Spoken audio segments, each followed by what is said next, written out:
passion.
Hey, what is going on, guys? Hello, it's Vlad.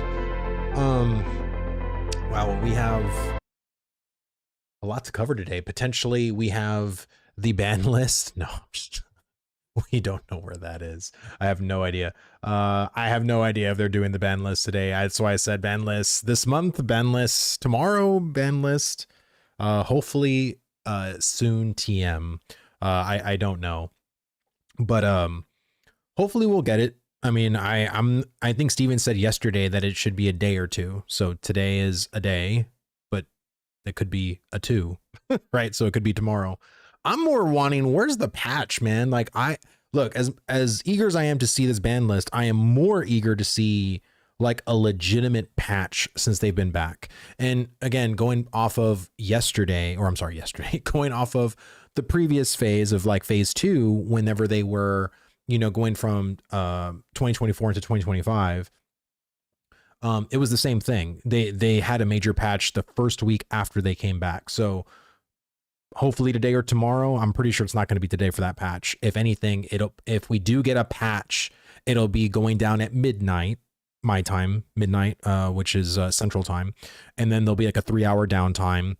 And if it says update, then that update could be like a pretty significant update, or that update could get pushed to tomorrow and will go down at midnight tomorrow, and there'll be an update, you know, then.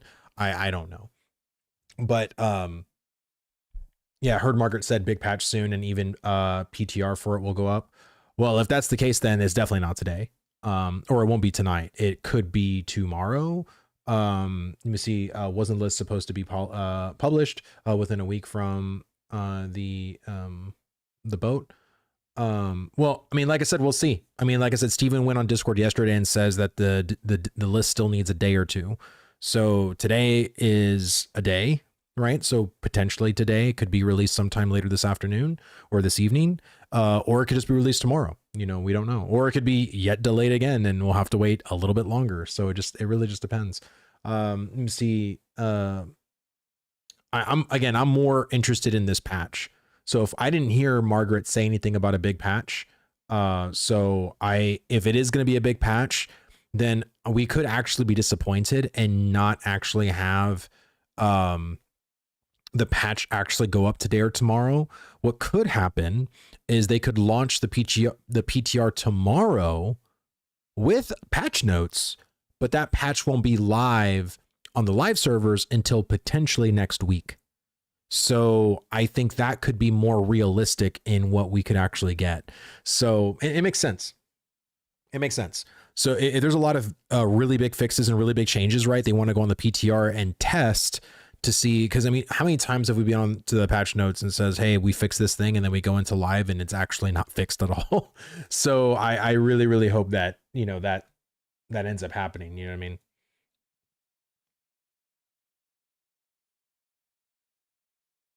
I've worked with large data sets. Shit comes out that needs to figure it out. It takes time.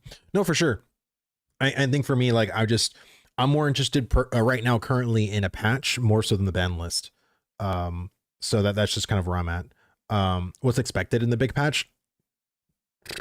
Bro, you got me. Like, I would, if to be more realistic, I wouldn't expect anything brand new.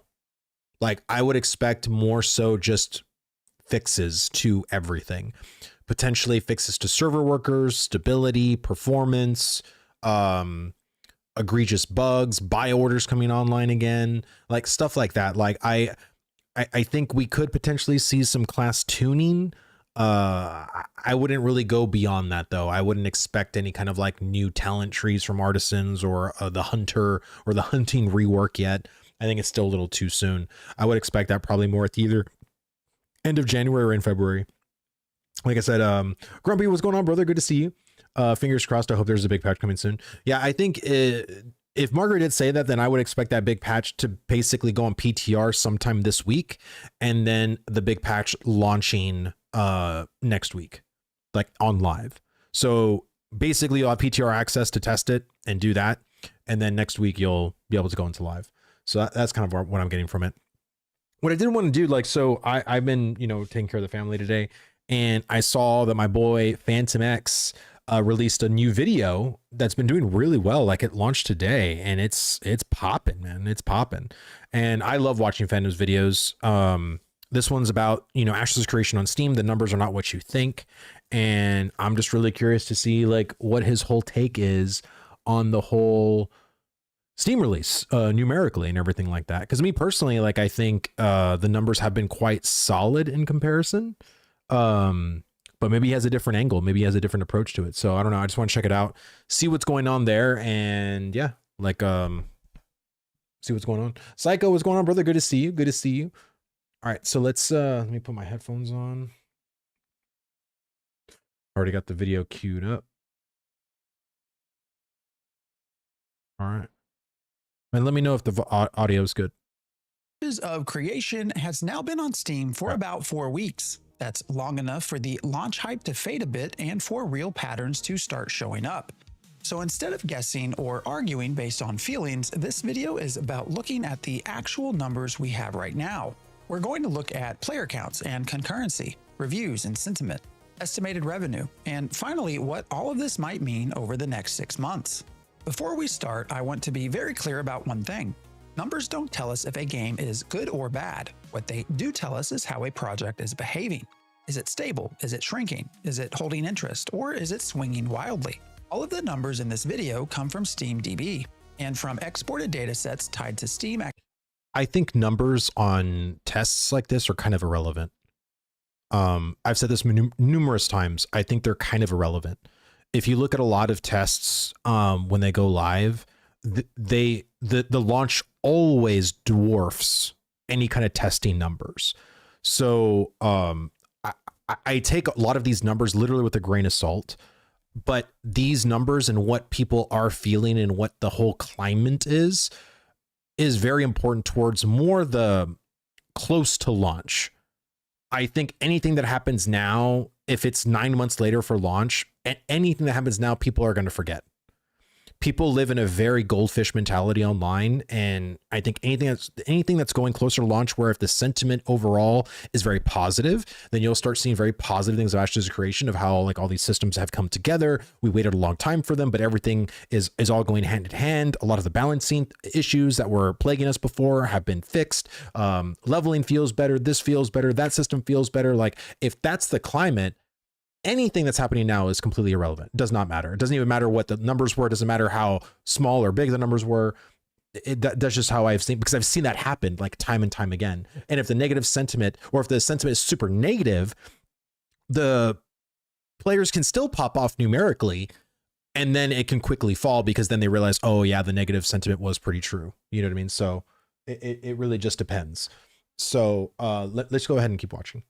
Activity. That includes player concurrency, follower counts, and a full scrape of Steam reviews. But it's important to understand what this data cannot tell us. First, concurrency does not mean active gameplay. Steam counts players who are AFK fishing, sitting at the login screen, also or true, even just leaving the launcher open. Second, owner counts are estimates, not official sales numbers. Different tracking sites use different models, which is why you'll see ranges instead of one exact number. Third, reviews are only a sample of players. Most players never leave a review at all. And finally, free keys matter. A large number of Ashes players owned access before Steam and received the Steam version for free. That affects both review counts and ownership estimates. So every number you hear today is directional, not definitive. Player counts and concurrency. Let's start with the big headline number. Ashes of Creation reached an all-time peak Steam concurrency of 31,882 players, which happened on December 14th.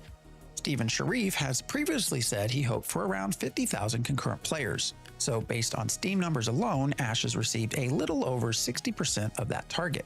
That's not a failure, and that's not a runaway hit either. It's a solid mid-range launch for a paid early access MMO. At launch, Ashes of Creation started with 6 servers. 2 days after launch, a 7th server called Verra was added to help with population pressure. So when we say the game peaked at about 32,000 concurrent players, that number is not on one server. It's split across 7. Steven Sharif has previously stated that the target concurrency was about 5,000 players per server. If you multiply that out across 7 servers... I just want to say something real fast. As someone who is trying to get better at YouTube, Phantom has immensely improved. And he was, I think, already good at the start, but man, just background music, his scripting, his delivery, the overlays, the information, the research. I mean, dude, like, if Phantom keeps this up, like, he will be one of the biggest creators of Ashes of Creation when it actually does launch.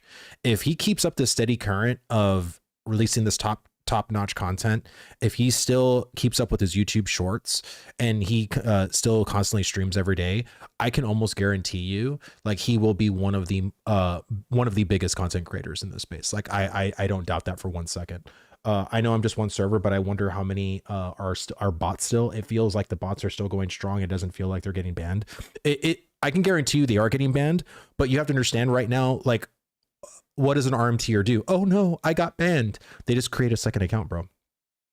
Like, it's whack-a-mole. You permanent ban this one and this one pops up, and it's just this constant cycle of recycling. So as many people as you see still botting, it's probably as many people that you've already seen probably be banned at this point. But right now, like, I don't think there's any tooling in place for like IP bans, hardware bans, any kind of like back-end tooling for the easy anti-cheat to detect this kind of botting behavior to just automatically boot them out of the game. We still don't even have like I don't even think we have a great solution for AFK phishing. My solution is just get fucking rid of it. But you know, there's a lot of problems still going on with this alpha, which I am glad we are experiencing these kind of problems in an alpha rather than what a lot of these companies do, which is push it out to launch. And now we're facing these really, really big critical issues when the game is at a 1.0 status. That to me is the ultimate death nail coffin, or the coffin, death nail, whatever the fuck. Sorry, I messed up that whole analogy, but you get what I'm saying. It's death, literal death. The fact that we're still in alpha means that, yes, sentiment could be negative. Yes, numbers could be bad. Yes, bots, RMT, cheating, duping, buying these $20 GM cheat codes from shitty websites. All that's fucking terrible. But you would rather that happen now in an alpha than it being labeled not just an early access, but an official release. So that's just my take. That target would be about 35,000 concurrent players. From that perspective, a peak just under 32,000 concurrent players is actually very close to what was previously described as a healthy target. This also lines up with what we've seen historically during Alpha 2. During Alpha 2 Phase 1, the game also launched with 6 servers. Steven reported that one server reached around 6,000 concurrent players, while the remaining servers were expected to be around 3,000 concurrent players each. That would put the total concurrency during the phase somewhere in the low to mid 20,000s. Keep in mind, at this time, Ashes of Creation was not released on Steam, but instead managed entirely by the studio itself.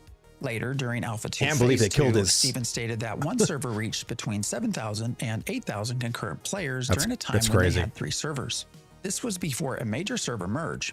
Eventually, multiple servers were merged into a single server called Shoal, which reached a peak of about 8,100 concurrent players in early May.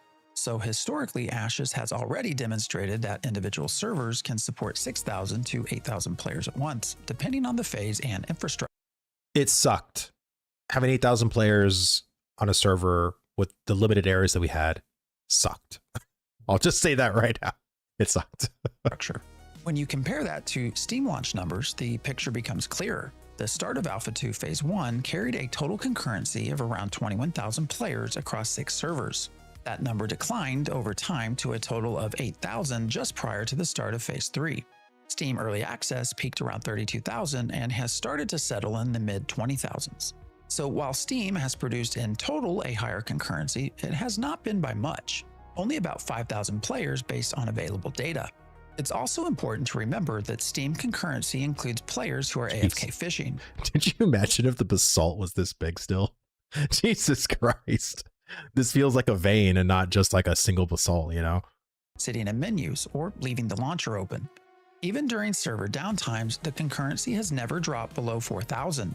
That means the number of players actively moving around the world at any given moment is lower than the raw Steam number thank you so much for the follow, brother. Thank you. Let's talk about reviews, because this is where a lot of arguments happen, and also where context matters the most. At a glance, Ashes of Creation sits at around 63% recommended on Steam. That puts it in the mixed to positive range. which is that wild. Single number hides something important. A large portion of these reviews come from players who did not buy the game on Steam. About 1/3 of all reviews, roughly 33%, are marked as received for free. These are players who already owned Ashes of Creation before Steam launch and were granted Steam access automatically. When looking at this group alone, it is 78% recommended, much higher than the new buyers. So to understand how new buyers feel, we need to separate these groups.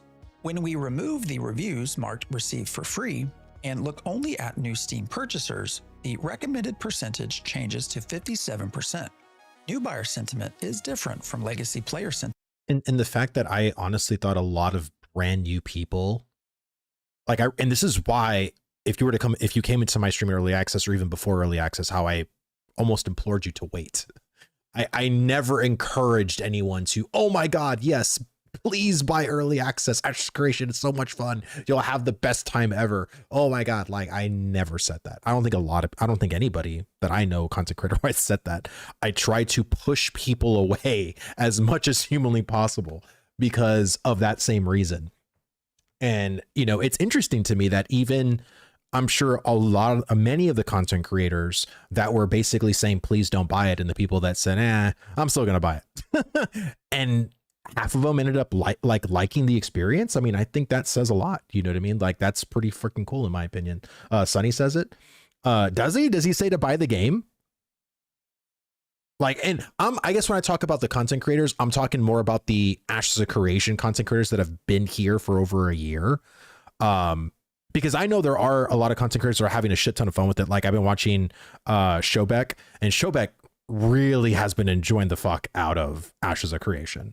And it's awesome to see it, you know what I mean? But it's a lie to say that this game has so much amazing content and you can do these loops for days and weeks and months. Like, you can't. Like, I mean, there's not the Ashes. I know 12 inches pretty well. Let me see that. Oh, do you? The Bones of Ashes are good. They are. And I think this is why I tell people that you can't treat Ashes as a game. Like, this can't be your meal replacement yet for the MMO that you probably can't stand that you're still playing. You need to kind of treat this as sort of like a supplement. Like, take it, daily every once in a while, and then you run out of pills and you don't probably need a refill anymore, right? Like, just wait a little bit, and that's how I really try to get players to understand is that Ashes really isn't a full-blown game yet, especially as an MMO. We don't have all of the levels yet. We don't even have complete classes yet. We don't even have complete content yet. We don't have story arcs yet. We don't even have complete questing yet. There's still so many missing parts. It'd be very disingenuous of me to promote and say, please buy this game. Please get this game. UUD Video Games, thank you so much for the sub, brother. Thank you. It's got great bones. Like I said, I agree. And I think anyone that can see the potential, because that's what this game is trying to give you at $50, is for you to see potential. If you see the potential in this gameplay, if you see the potential in the class design, if you see the potential when these systems actually do come together and when certain frictions are fixed, buffed, or implemented or added, then you can see a bigger picture coming together. And if you have that foresight to see that, then you're like, wow, okay, Ashes is not that great right now, but man, I can't wait to see what happens in 6 more months. I can't wait to see what happens when beta comes out. And I think if you have that mentality, you're going to have a way healthier relationship with this game in the community. More so if you're not loving the experience and this game just isn't for you, then hey, like, you tried it. Like, how many I've bought in full single player games for $50 that just I didn't care for, I mean, yeah, I can say, oh, that was money wasted or whatever, but to me, it was just like, oh, okay, like, the game wasn't what I thought. It is what it is. You know what I mean? And I think there's just so many people that don't really do their research, and it's basically the meme of them riding the bike, putting the freaking wooden stake in the spoke and then falling off and then blaming others. It's like, bro, you need to have at least some accountability for yourself. Zertech J, what's going on, brother? Welcome. Let me see. Fun fact, if you lose your BitLocker key when you move your drive to a new computer, it bricks it. Interesting. Did not know that. You just finished setting up your new PC, brother. That's awesome, brother. Grats. Graven, what's going on, brother? Good to see you. All right, let's keep watching. This matters because legacy players tend to have more history, higher expectations, and more long-term frustrations, while new players are reacting to first impressions, onboarding, and performance. Playtime helps explain why reviews look the way they do. Across all reviews, the average playtime at the moment of review is about 30 hours. But when we separate old players from new Steam buyers, the difference becomes clear. Legacy players, the ones who receive the game for free, tend to have much higher playtime at the time they leave a review. Many of them have dozens and sometimes hundreds of hours already invested. Their reviews often focus on long-term systems, balance, or design direction. New Steam buyers, on the other hand, usually review the game with far fewer hours played. Their feedback is more likely to focus on performance, server stability, clarity of systems, and whether the game feels worth the price right now. When we look at total lifetime playtime, not just playtime at review, the gap is even wider. Legacy players overwhelmingly have higher total hours, which means their reviews reflect a very different relationship with the game than someone buying it for the first time on Steam. This is because I think the players, of course, know what they're getting themselves into, and I think the players, the brand new players, because the game is just so, in many ways, complex, but also like barren. Like people don't understand, like, oh, okay, so I do this and that's it. Like, what do I do at max? Or like, what's the point of grinding gear right now? Where's the good PvP? Like, you know, there's just a lot of these things that start to come up and you're just sort of like at a loss for. And I think the players that, you know, have been here know the kind of loops they have themselves can create with like guild skirmishes, with guild wars, with settlement wars, with settlement sieges. Like they know they could wait, gather, fill up their storages, do some crafting simulator. And, you know, some of the new players are just, nah, it's not really my cup of tea. I'll just kind of bounce for a second. Why lumping all reviews together can be misleading. Another important data point is survival biased. There are reviews that are marked as both refunded and reviewed. This number is small compared to total reviews, but it's still worth calling out.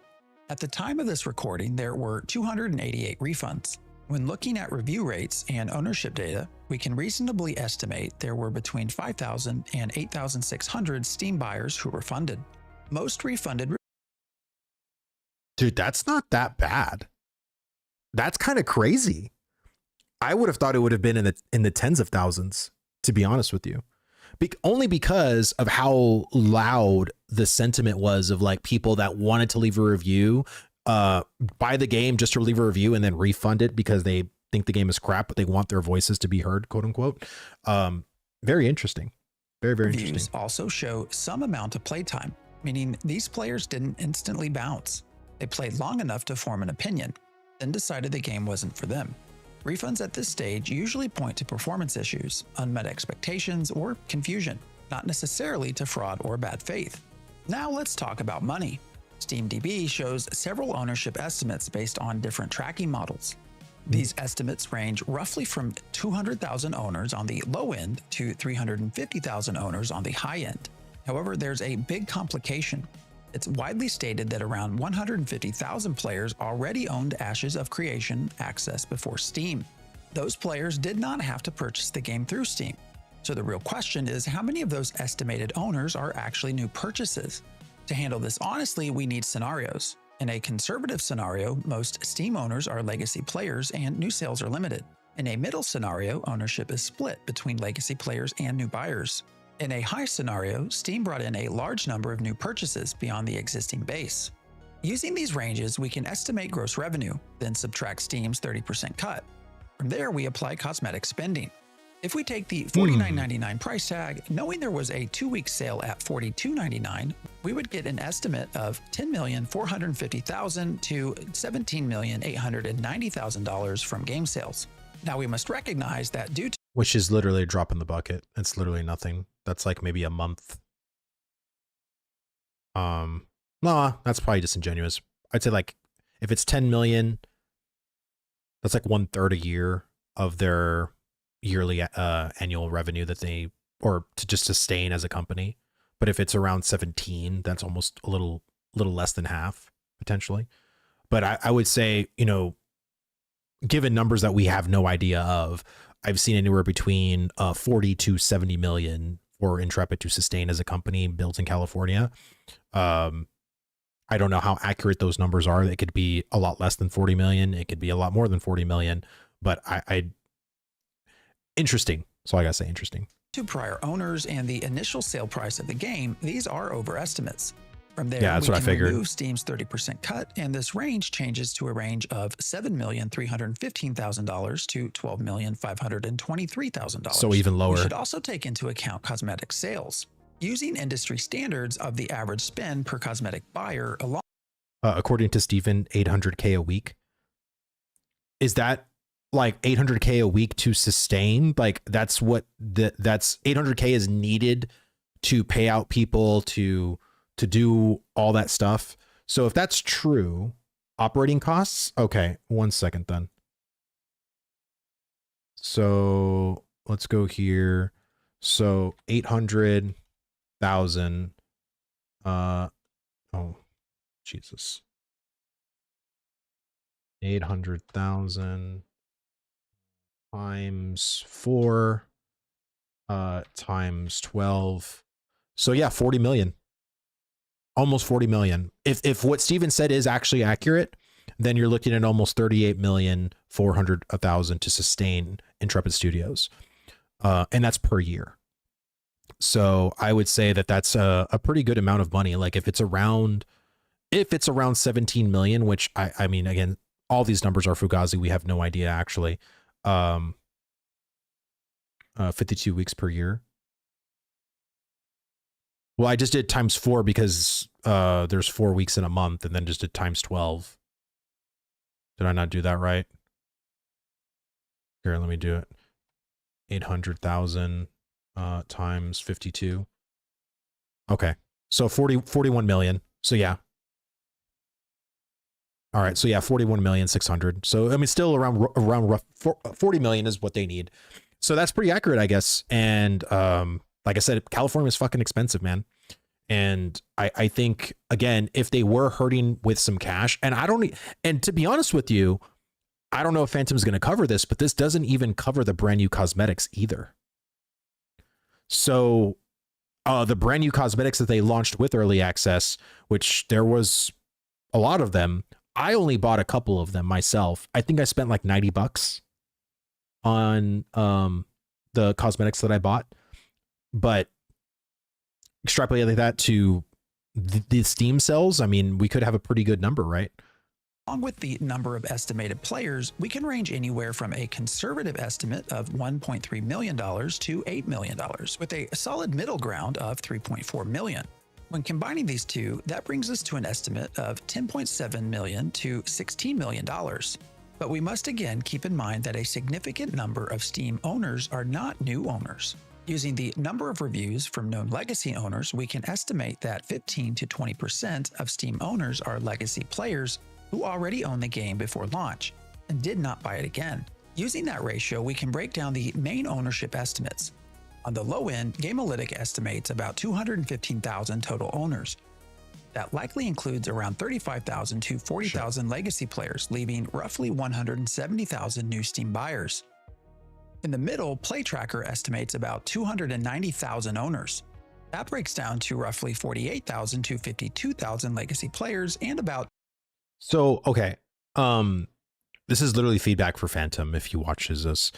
If you're gonna have a video with a bunch of numbers, like it would be really nice to have those. And I know you did put numbers there, like figured, but when you're saying all of these really long numbers and then you're talking about like different companies, at least for me, I'm an idiot. My brain gets so jumbled after 7 seconds of hearing all these large numbers, and I start forgetting the other numbers. And I think seeing a chart or seeing something like on screen to indicate the numbers, I think is what keeps my, not retention, but it keeps the information you're saying in my head longer than just hearing the audio number stuff. Just feedback. 235,000 new buyers. On the high end, VG Insights estimates around 365,000 owners. That would suggest about 60,000 to 65,000 legacy players and roughly 295,000 new Steam buyers. That would then change the total revenue to between $9.3 and $13.7 million, taking into account the loss in the calculation. Yeah, exactly. Sales. Stephen Sharif has stated that the studio currently has a burn rate of around $800,000 per week or around $3.2 million per month. So instead of asking how much money did Ashes make, the better question is how many months of development does this likely fund? Depending on which scenario you believe, the Steam launch likely funds between 3 to 5 months of development, but not years, and that's okay. Early access is about sustaining progress, not finishing the game overnight. What does this mean for the next 6 months? There are 3 realistic paths forward. One path is stabilization and gradual improvement. Player counts flatten, reviews slowly improve, and updates rebuild trust. Another path is slow decline, where unresolved issues push players away faster than new ones arrive. The third path is patch-driven spikes, where major updates bring players back temporarily. That's literally the most realistic thing. To me, the slow drop-off, I think it should be a faster drop-off, and I've said this before so many times, but if you are not enjoying your time in the current state of the game, then just take a break. Like, again, you're not meant to play this in some daily game loop. Like, you're not. Like, if you want to, cool, like I'm doing it, but I'm doing it understanding that there is still so many missing things, and even the things that are implemented have so many problems with the said implementation of those systems. And I can understand that. I can get around that, but even I get frustrated, which we clearly saw during the sports fishing shit. But you know, if there's nothing to prove, you know what I mean? Like there's literally zero to prove to anyone for yourself and for your mental health, and just for you not to feel like Ashes is burning you out.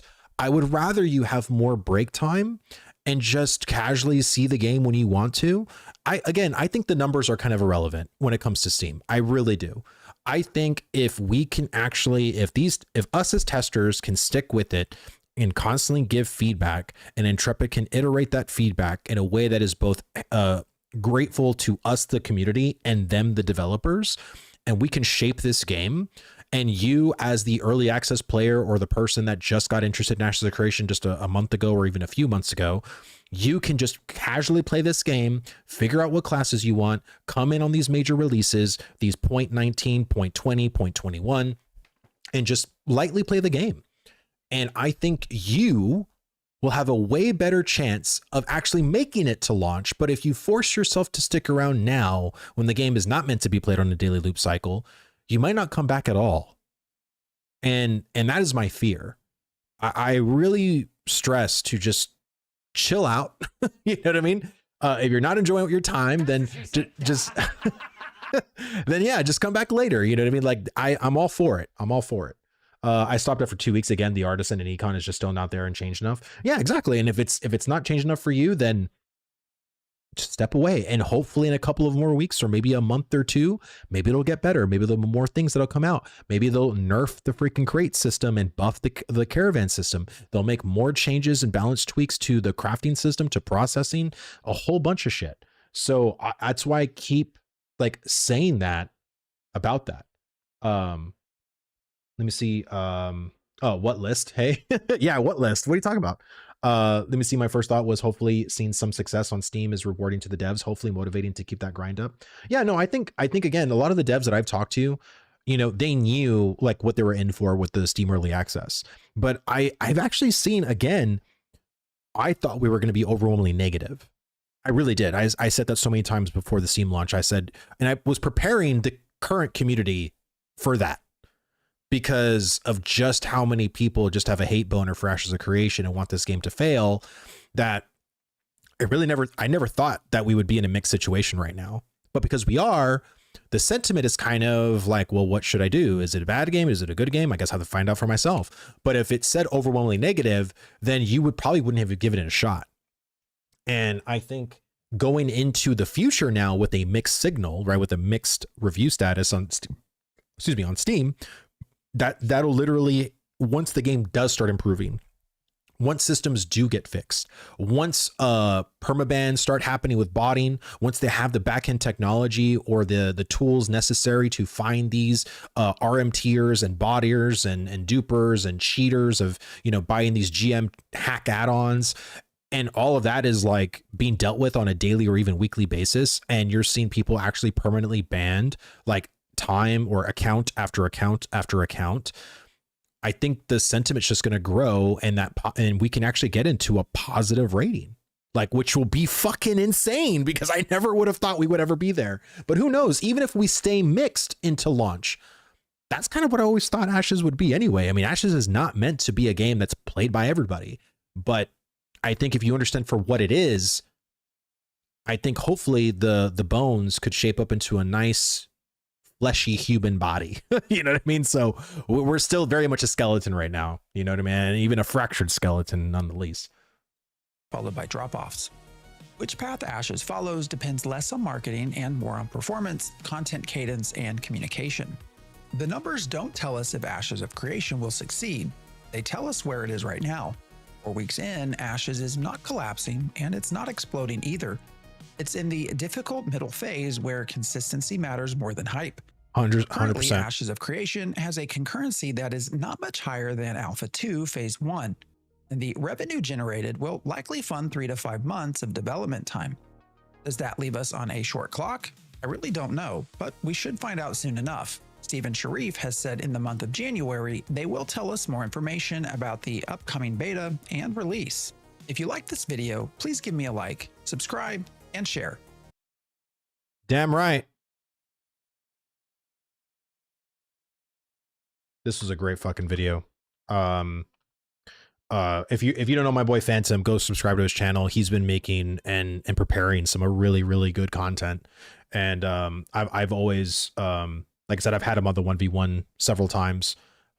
He's very much like a fair dude. And I think he's definitely not a shill.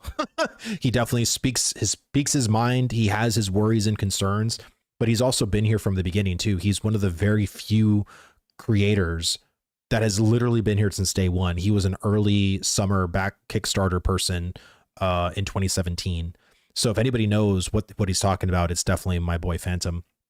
And honestly, Phantom, great fucking job, man. Like I tip my hat off to you. I really hope that I can be a YouTuber like you, brother. I want to grow one day. And I'm actually working on a video right now. I still have some more editing I got to do, but for the most part, I feel like hopefully I won't be too far behind. But great fucking video. Compared to Korean MMOs in terms of performance, this game is crap. Admit it, the Unreal Engine 5 engine is much worse than the Koreans make.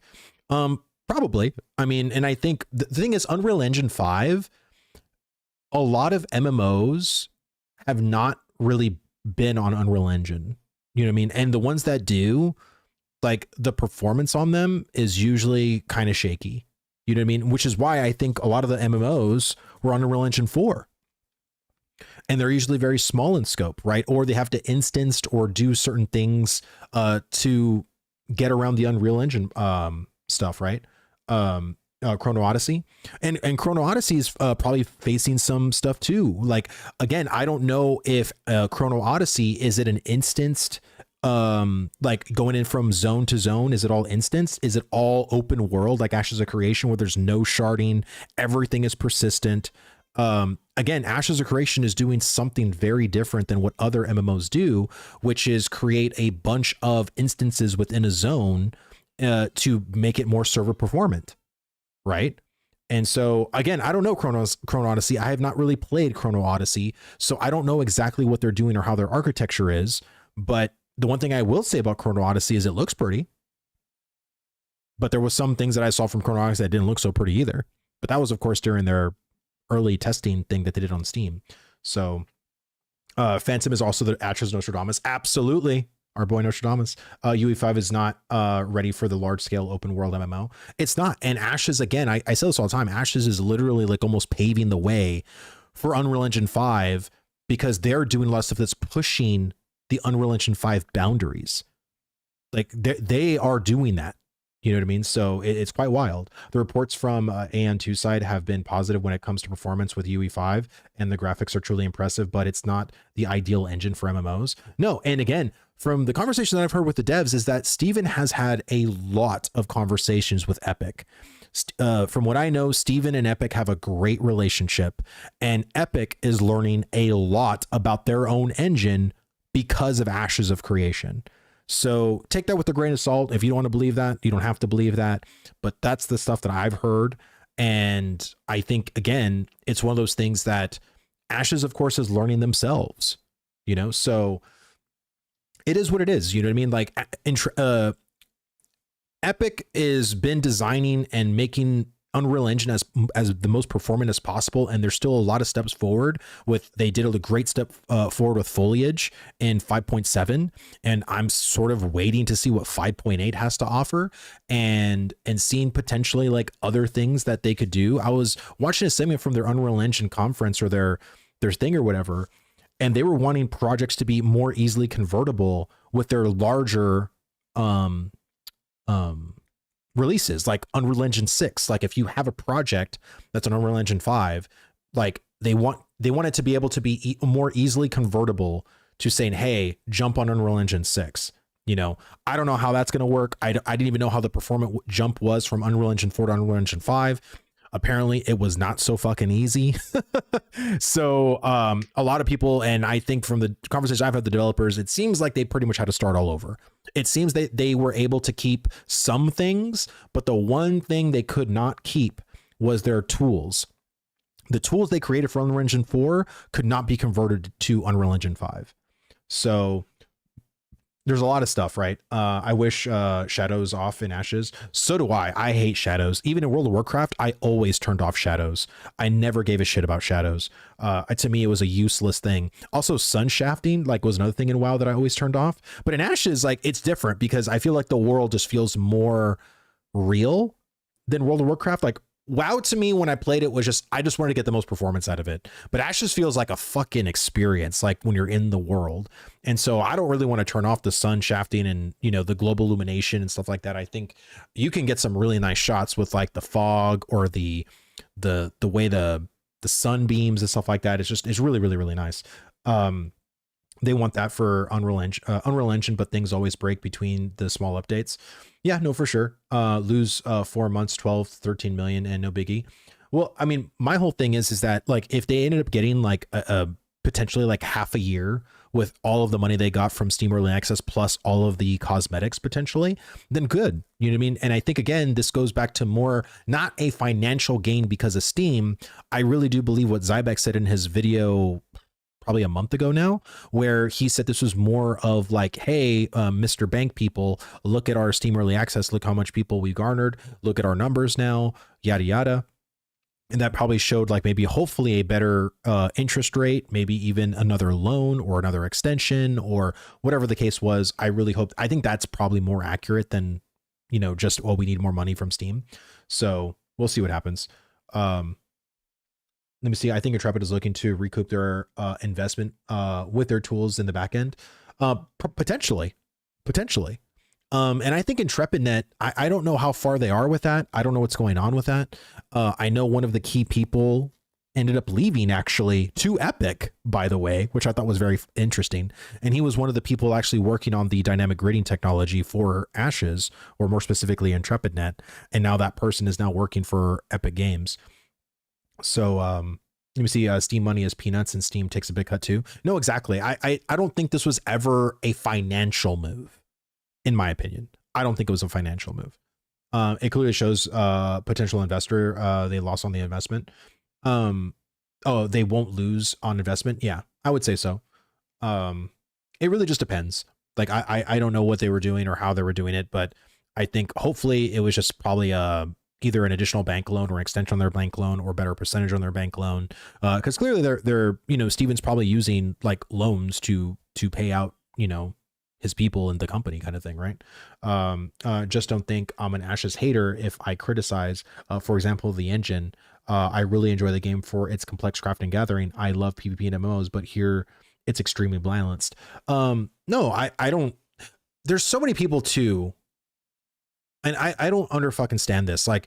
You can criticize Ashes of Creation and you could hate certain things about certain systems in Ashes of Creation and still love it. I do it all the fucking time.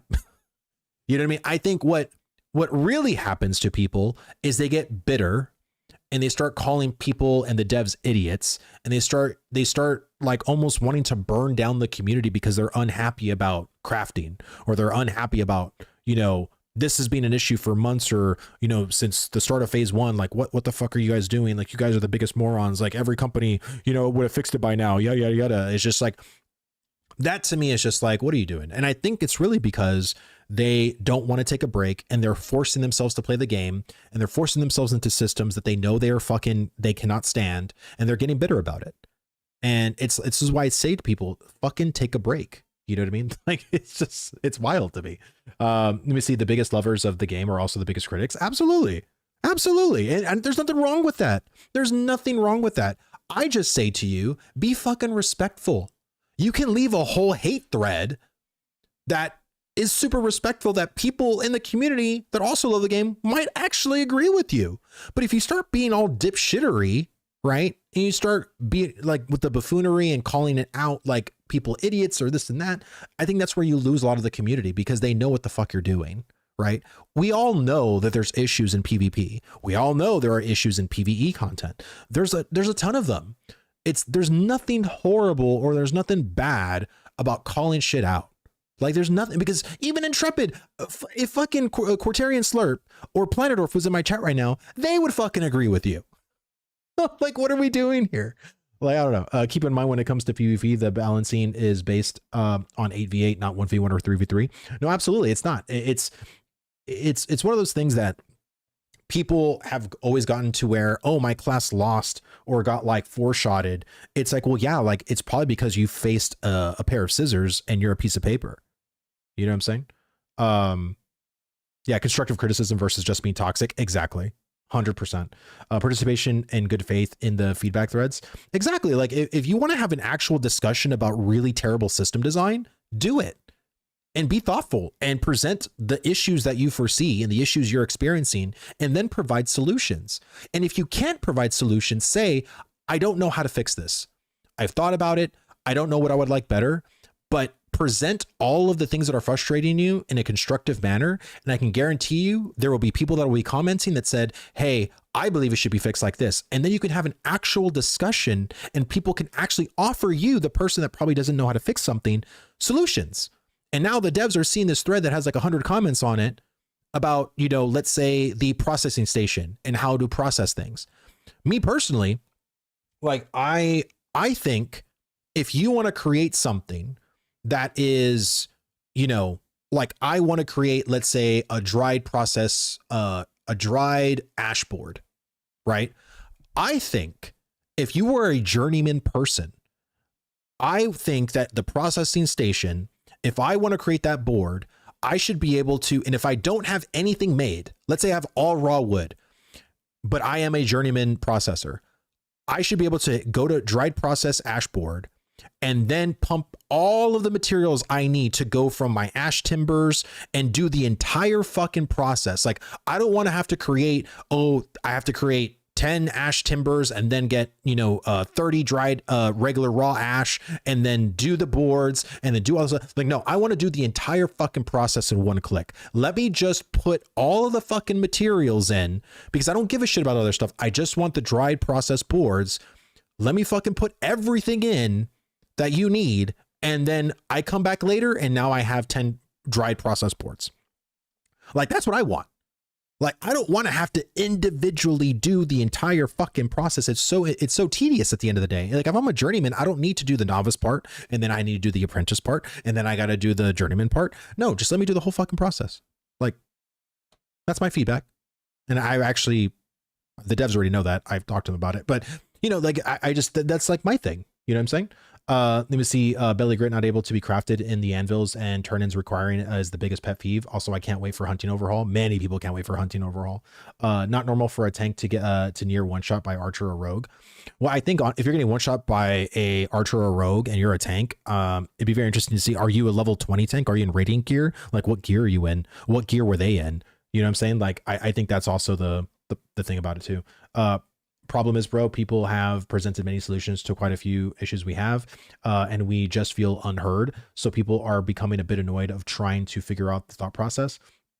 I think if you're feeling unheard, and I think coming in December, I can see why people feel that way, because the devs were literally there for 2 weeks, not even that, a week, and then left for 4 weeks, basically, from December 20th all the way to January 5th.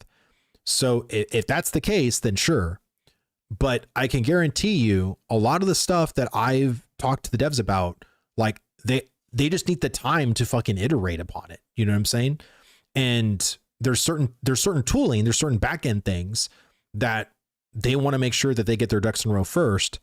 And so for me, again, this is just my anecdotal experience of me coming from Blizzard and me giving feedback to them versus me giving feedback to Intrepid. I feel very heard in this community. So, because there's a lot of AAA MMOs where you say anything and nothing fucking happens. I've seen that happen in New World. I've seen that happen in World of Warcraft. I've seen that happen in Lost Ark. I've seen it happen in a lot of fucking MMOs. So I've never felt the most heard than when I came into this community. But that's just my anecdotal experience. Let me see. They really need to find better gameplay for crafting and processing. The timing of clicking the UI is not a good game. No, 100%. And this is why, like I've said this, like it's so tedious and it doesn't need to be, you know? And I think there's so many adjustments with not only just the UI, but also just the process in general could just be so much better. And it just isn't right now. But they need to hear those pain points. They need to hear the frustrations in order for the alleviation of those burdens to be done. Let me see. Even Phantom X has been getting feedback that his content may be a bit too negative. Really? From who? Are you talking from the company, like from the devs, or from just the community? I don't think his content is like negative. I think, again, you can have negative sentiments about systems, but I think if anything, Phantom wants this game to succeed. If anything, if Phantom truly didn't care and he wanted to be negative, why would he be streaming the game all the time? Why would he be making really amazing content for the game all the time? Like, why would he be putting shorts for the game all the time? Like, that's just kind of wild for me. He said it in his stream, Shrug. Really? I wonder why he feels that way. And I wonder who he's talking about. If he's talking about the community or the devs. I'm just curious. Because if anything, he's a Phoenix Initiative person. Like, he has more insight and he has more devs that he can talk to than I do. So it'd be very interesting to see like what he meant by that. It's already been tested. The tank dies from the rogue, both with level 26 gear. Really? Give that feedback, bro. I mean, and I don't know if the rogue is supposed to be the tank's kryptonite. I don't know. Let me see. You may feel heard because you stream and make content, but go read the forums and try to find a post that any dev has replied on. But devs normally don't reply. Like, that's not a normal behavior. I have seen the devs reply, but it's very rare. I think Steven replies more often than a dev does. But also, that isn't normal behavior, right? And the reason why I say that is because every live stream, they literally talk about the issues that the community has been facing, and Steven addresses it and talks about it. To me, what's very tone deaf a lot of these companies do is that there are very severe issues that are going on and happening, and the devs don't even fucking acknowledge or say anything about it. They gloss right over it and talk about, oh, we're so excited about our new patch, and let's talk about that. And everybody in the fucking chat's like, well, what about these fucking issues? What about this thing's going on right now? Yeah. And that's all you see in the fucking chat. And they're just like, new patch. Oh my God, new content. We've worked so hard on it. It's so good. Like, it's so dumb, you know? I think we need to answer this main core issues of RMT, botting, and duping. Once they do, the majority will calm down. 100%, you know what I mean? But again, like this whole botting, duping, RMT, like, there are literal companies that have been out for almost 20, 15 years that are dealing with that today. It's just players don't care because it's their favorite MMO. Like, if your favorite MMO is like, let's say Final Fantasy 14, there's RMT that happens in Final Fantasy 14. There's botting that happens in Final Fantasy 14, but you don't really care because it doesn't affect you, right? In Ashes, it's very different because you do feel the effect of like the bloated economy or whatever, or even like the culture of it. It's just one of those things that because of how small our community is, it feels like a very large issue. But this is a very common issue that happens in every MMO. Go play Classic WoW and tell me there's not a botting issue. Go tell me there's not an RMT issue. Of course there is. 100% there is. But people don't talk about it. You know what I'm saying? Like, it's so, like, if you come from that community, they know about it. It's so irrelevant to them. It's so by the numbers to them that it just doesn't matter anymore. Like, why are we still complaining about it? We've been complaining about it for 20 years. You know what I'm saying? I have noticed that the whole perception of Ashes has changed. I saw positive comments in Ashes hate bait thread on MMO Reddit. Really, might be the biggest shock for me. Yeah, that's that's kind of insane. Meeps has been running around on the forums lately, decently. Oh, okay, cool. You might have a good Steven impression cooking. Intrepid doesn't do that. Lols. Okay, I'm sorry. What does Intrepid don't do? Sorry. I'm just, because I said a lot right now and I'm trying to remember like what I said for you to say that.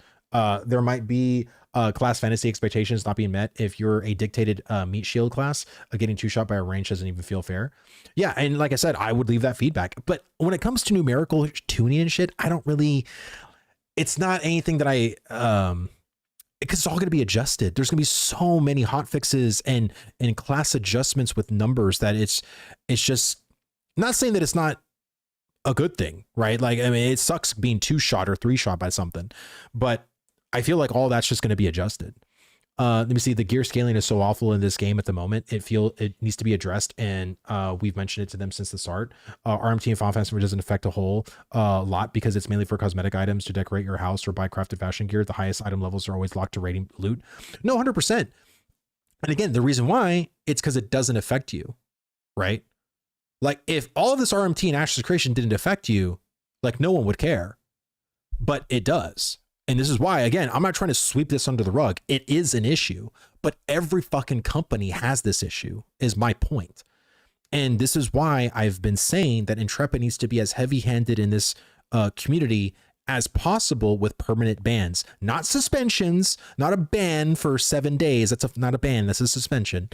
Permanent bans, and do every kind of blockage necessary to make it harder and harder for the player to come back. Like that's what they need to do. Let me see. A lot of people don't understand that the numbers will change another 4,000 times before launch. Yeah, but it doesn't feel good now, right? And again, this is why I tell you, if stuff is bothering you, if things aren't going the way you like, then just take a break. So either you endure the issue of the horrible gear scaling, because the thing is, and I know where this is coming from, you want it done now because you're enjoying the other aspects of the game, but this one fucking thing is making it really fucking unbearable. And if this one thing, out of all the things that are fucked up, would be fixed, you would be like, oh, this is so much better. Like I'll be able to play these broken game loops and be able to do everything that I want to do. But sometimes it's just not in the cards for them. Like sometimes those issues is because they have bigger fish to fry. You know, Hector talked about it too with like the whole bug reporting, right? They have like 40,000 bugs they got to take care of, but it's literally about what are the bigger prio issues, right? And because this is a large issue, number one issue to you, overall, it's probably issue number 431. You know what I'm saying? So it's just, that's why I say, like, if you're not enjoying your time, if stuff is really aggravating you, just take a break, you know? Let me see. Our RMT was a really heavy hitter for Lost Ark. The amount of bots covered 70% of the player base count. Yeah, I know. Like I remember Asmongold reacting to a video of showing where the Steam charts were for Lost Ark. It was like almost like 500,000 or almost like three to 500,000. That when they did that bot wave ban, it went all the way down to like 100,000, like instantly, like overnight. And it was wild. So yeah, tank design is terrible. A bunch of loose abilities with no theme. It needs severe work. Not talking if this is strong. I'm talking design wise. No, 100%. I am not a tank. My boy Royer is a tank in every MMO he plays. He main tanks in WoW, and the Ashes tank is a workable tank that is boring as fuck. It has nothing unique to it. It is literally like what a tank is supposed to do, but it offers nothing of like a fun design, you know, like abilities, interactions. Like it's just, and again, it's not coming from me. That's coming from a lot of the tank players. And this is why you have a severe tank problem right now, because no one wants to fucking play tank. It's crazy. How many Chinese bots online right now in the game? Brother, you got me, man. I don't know. Probably a lot. Let me see. RMT will always feel more painful in Ashes because one of the most important MMO features is the marketplace. 100%. Other games just prefer to fix this issue by anti-MMO mechanics like soulbound items, WoW token items, etc. Yeah, completely agreed. This is why the sanctity of the marketplace and the economy, because the economy is almost the backbone of Ashes of Creation. If the settlement system is the thing that gets you excited about Ashes of Creation, the economy has to be the backbone that drives everything. It literally drives your entire gameplay because of crafted gear, because of like selling stuff in the marketplace, your gold and everything feeling valuable. If it doesn't feel valuable, it's because it's super hyper inflated. It doesn't matter. It's all fugazi. Whenever any MMO feels that way, especially at a live launch, that's why a lot of people end up buying gold, because they have to buy more of it than, you know, because 2 gold is fucking nothing. I need 17 gold. I need 38 gold. I need 72 gold, you know, and it just gets so hyperinflated. I literally saw this the first week of phase 3 in September. First fucking week of phase 3. I already saw at the end of the first week, people were advertising for epic something for 375 gold. The first fucking week in 5 days. The game just launched in phase 2, fresh fucking server. In 5 days, 475 gold. Who the fuck has 475 gold in 5 days? Who? But it's because RMT. It's because of people fucking doing hacks and cheats and fucking everything. You know what I mean? And when that happens and you as a player look at your 35 silver and you're seeing shit advertised for 60 gold, what the fuck am I doing wrong? You know what I'm saying? Like, what the fuck am I doing wrong? You know? Let me see. There's a class rework in the future. Yes, there is. The problem is the economy is non-existent. Everything will stagnate when everyone hits endgame.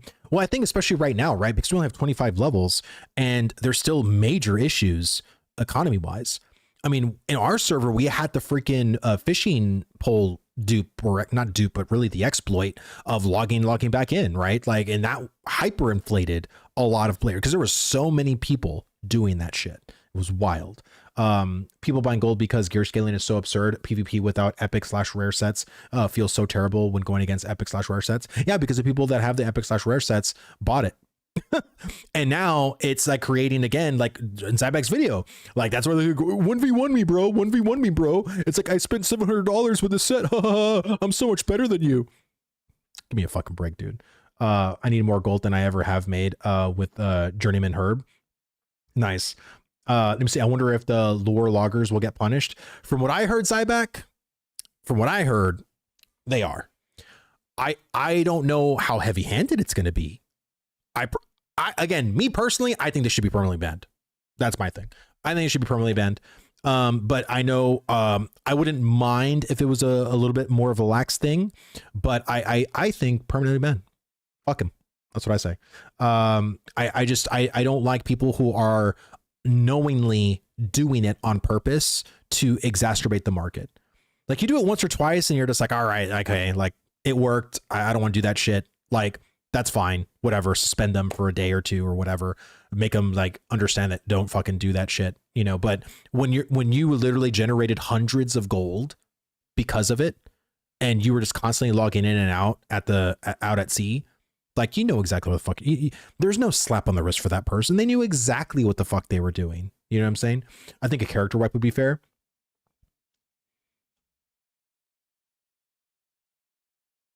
Okay. I'm more heavy-handed, dude. I'm just like fucking permabanded, man. That's my thing. It's not always bot though. Getting ahead the first week and then just exploiting fishing, you could make like 3 to 4. Yeah, that's what I mean. You can make 300 to 400 or 400 gold in 3 days. Yeah, I know. And now that now that it's fixed, now that you can't do that, well, now the gold and all of the inflation is there. Like, it's going to take time for it to go down. But how is that going to go down when there's still bots roaming around, right? Doing the fishing shit, doing the mining shit, right? I killed 3 bots already just in the past couple of days. You know what I'm saying?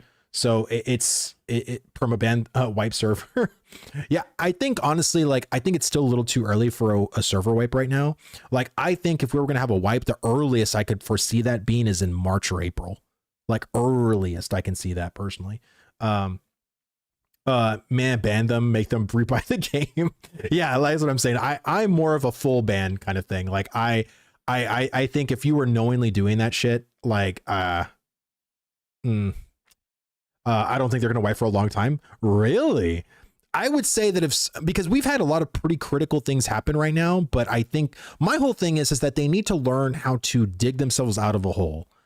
You can't always just resort to a wipe, and they need to create not create, I'm sure they already have created, but they need to refine their back-end tools to catch shit quicker. That whenever these things happen, there needs to be something that pulls up the fucking red alert flags and make them act on it like within hours. Like, oh shit, we're getting a bunch of duplicated IDs happen. What the fuck's going on? This server's starting to do something shady. Let's look into it. Let's go into it. Like, they need to do that like ASAP. And if they do have that kind of back-end tech to remove certain items that are being duplicated, like, they need to do that too, right? They need to learn from this. Like, as much as we're learning, they're learning too. And I just think that they can't always resort to a wipe.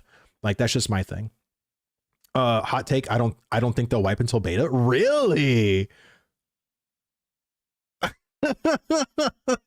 That's a bold statement. I would definitely take the under on that. I think they will definitely wipe before beta. I honestly think they could potentially wipe in a couple of months. I think it just depends. I think if they have enough issue fixes and things, or even the Fatui system in a better state in both the Anvils and in the Riverlands, and there's more content, they might want to wipe just to see like what the Fatui system does to onboard players better. You know what I mean? So I can foresee them wiping for sure before beta. Don't ban accounts, just permaban 100% corruption and blight every character on that account. Make it to where it's just so unplayable, like every single account. Like, honestly, that would be interesting.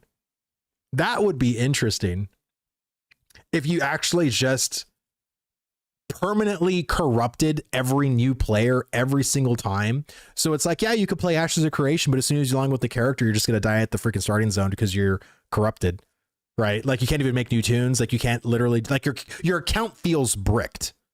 That would be so funny. I actually kind of like that, to be honest with you. Because it's like, then you can't do shit. You know what I mean? Like, I actually really like that. That's a great fucking suggestion. Anything RMT, they ban them, buying or selling the exploits, they wipe characters. Yeah, I can kind of see that. I want people to fear exploiting.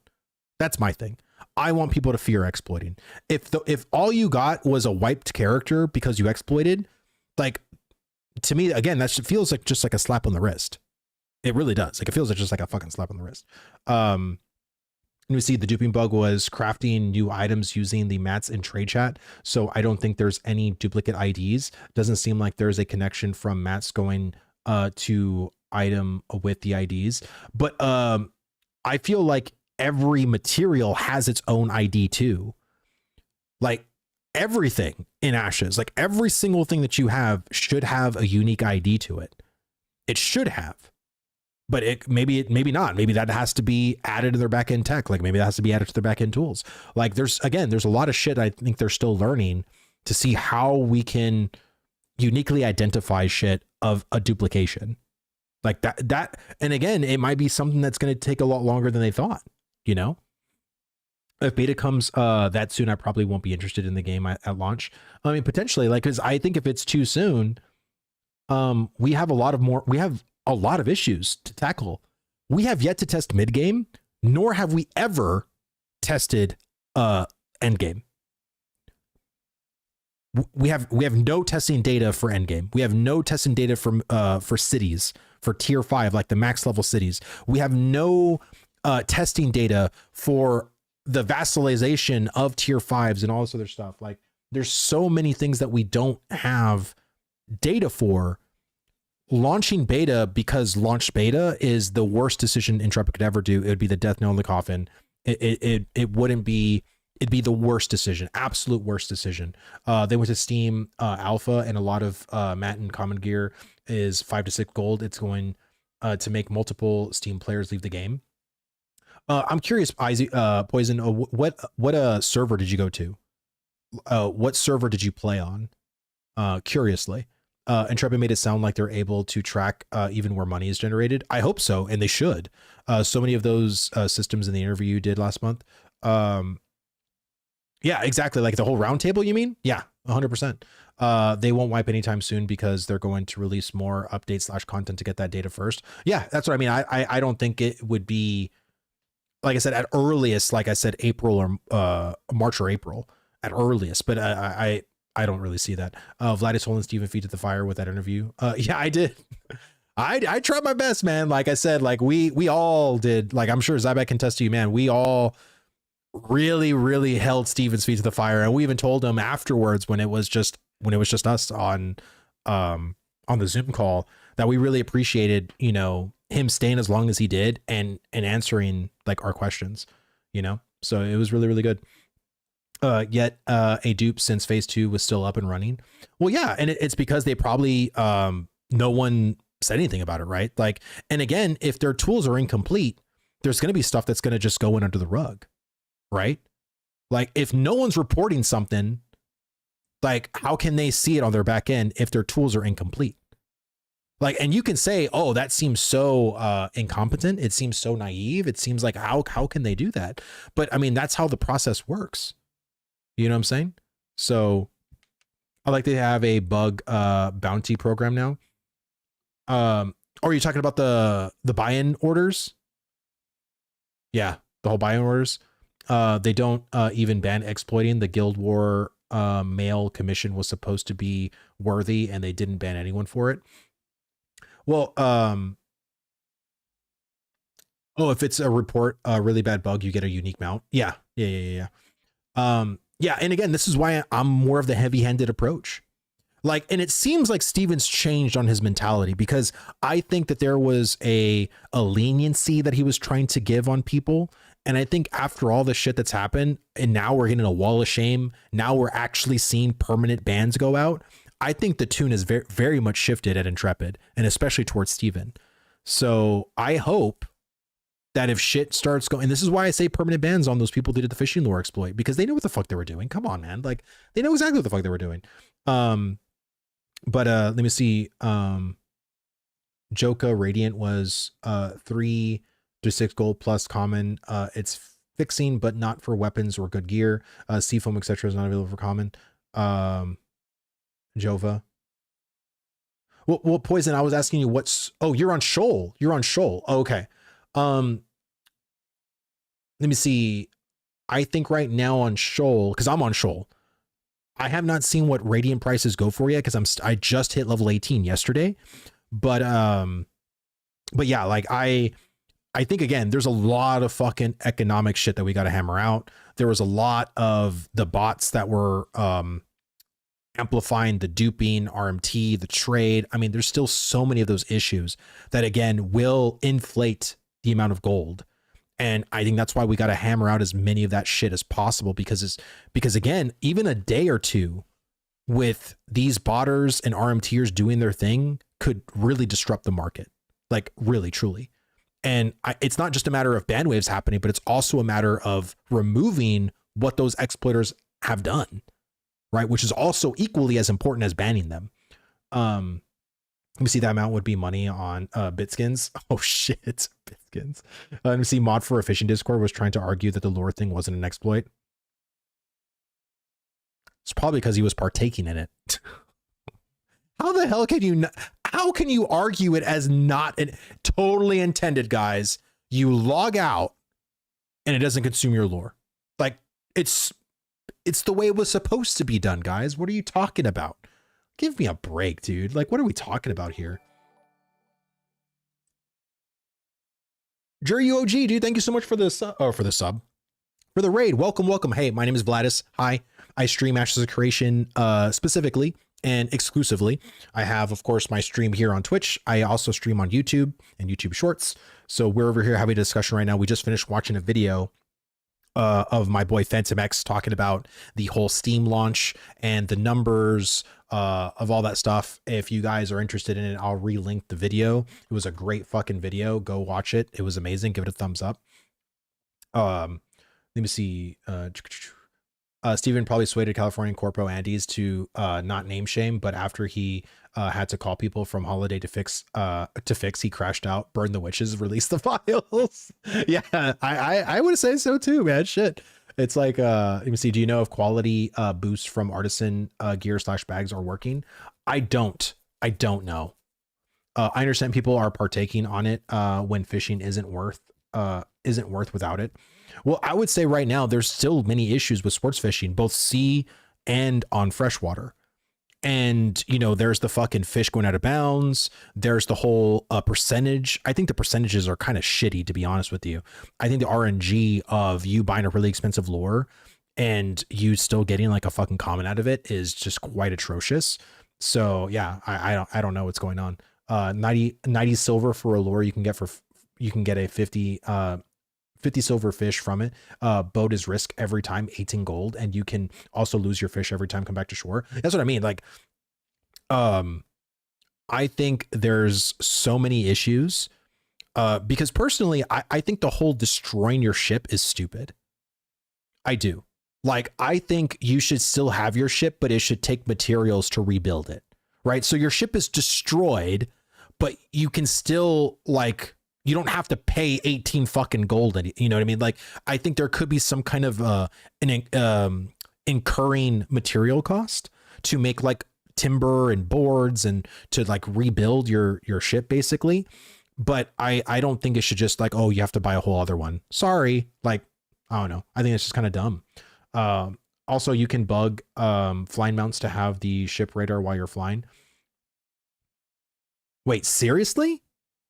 Oh my God. Flying is another thing that I really wish they would go back on. I love gliding mounts. I'm a huge advocate for gliding mounts. I think flying mounts should just be gone. I think mayoral mounts that fly and the castle ones that could fly, just make them better versions of a gliding mount.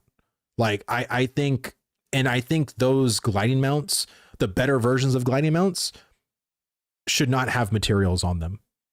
Like, honestly, I think if you even get just a regular gliding mount, I don't even know if you should be able to do that with materials on you either. Like, I don't. Like, I think it's something we have to test. I'm willing to be wrong, right? But I very much am not a fan of a person of Vermeer right now. You know how easy it is for them to see weeping willow or braidwood like flying in the air like that? The massive advantage they have to get such limited resources is wild. And I'm totally fine with them flying to a braidwood or to a weeping willow, but as soon as they get something in their materials thing, they can't fly anymore. Like, I think that should be something we should do quick and easily, and that hasn't been done, to be honest. So I'm very much a fan of that. You see, getting hit with crates, which you run to make gold in every city in Shoal is shitty. Right now, the entire crate system is, a lot of people don't like the crate system, and people are attacking crate runners because they don't like the system. They're trying to de-incentivize people from running crates by killing them. Like, that's what people are doing.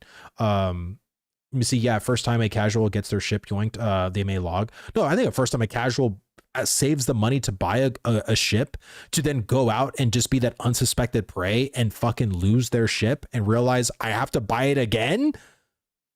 Okay, I'm fucking done. Like, that's an okay, I'm done moment right there. Like, no joke. Like, 18 gold is a fucking lot. You know what I mean? It really is. Not used like a regular mount. Yeah. Flight mount should be the only taken out from the city when it comes back from and needs to be put back in that city, not used like a rigger mount. Yeah, I can agree with that. I think there needs to be a lot of systematic changes and adjustments with flying mounts in Ashes of Creation. A shit ton. I agree. In Arcade, we could have multiple naval fights because we could resummon our ships after some delay after destruction. In Ashes of Creation right now, you lose your ship, it's over, time to reform gold. And again, I think just like the whole argument with animal husbandry and mounts in general right now, how when your mount dies, it's a 10-minute cooldown to like resummon it again, which I think is fine. But, you know, people want like lives on, you know, mounts, right? So after a certain amount of lives that your mount dies, the mount's gone and you have to buy another one to basically keep animal husbandry like going as a profession, which I'm actually totally down for. Like, why can't we have that discussion with ships? Like, why can't there be like a number of like times to reconstruct your shit, you know, in the game, you know? Speaking, what is up, brother? How you doing? Based. Thank you, brother. Thank you. I agree. Or I said that. Let me see. They're not even supposed to be out at these city levels right now. Are you talking about flying mounts? I mean, no, a fly mount can go anywhere. Like, you can fly everywhere. They just need different tiers of boats, have free boats and low cost boats. They don't have to have radar or any goodies. Then they can have the Gucci boats that are the big gold and are badass. Yeah, I think, again, like there should be a lot of different types of ships that you should be able to set out with at sea. And I think there should be some affordable ones. Hell, you can launch a caravan for free, really. I mean, it's super fucking cheap to launch like a base ass caravan. So why can't that be the same with ships? Like, why can't you launch like a basic ship that you don't really need to like purchase gold with, right? Like, I think 50 silver, right? And you can just get like a base ship to go out there. Done.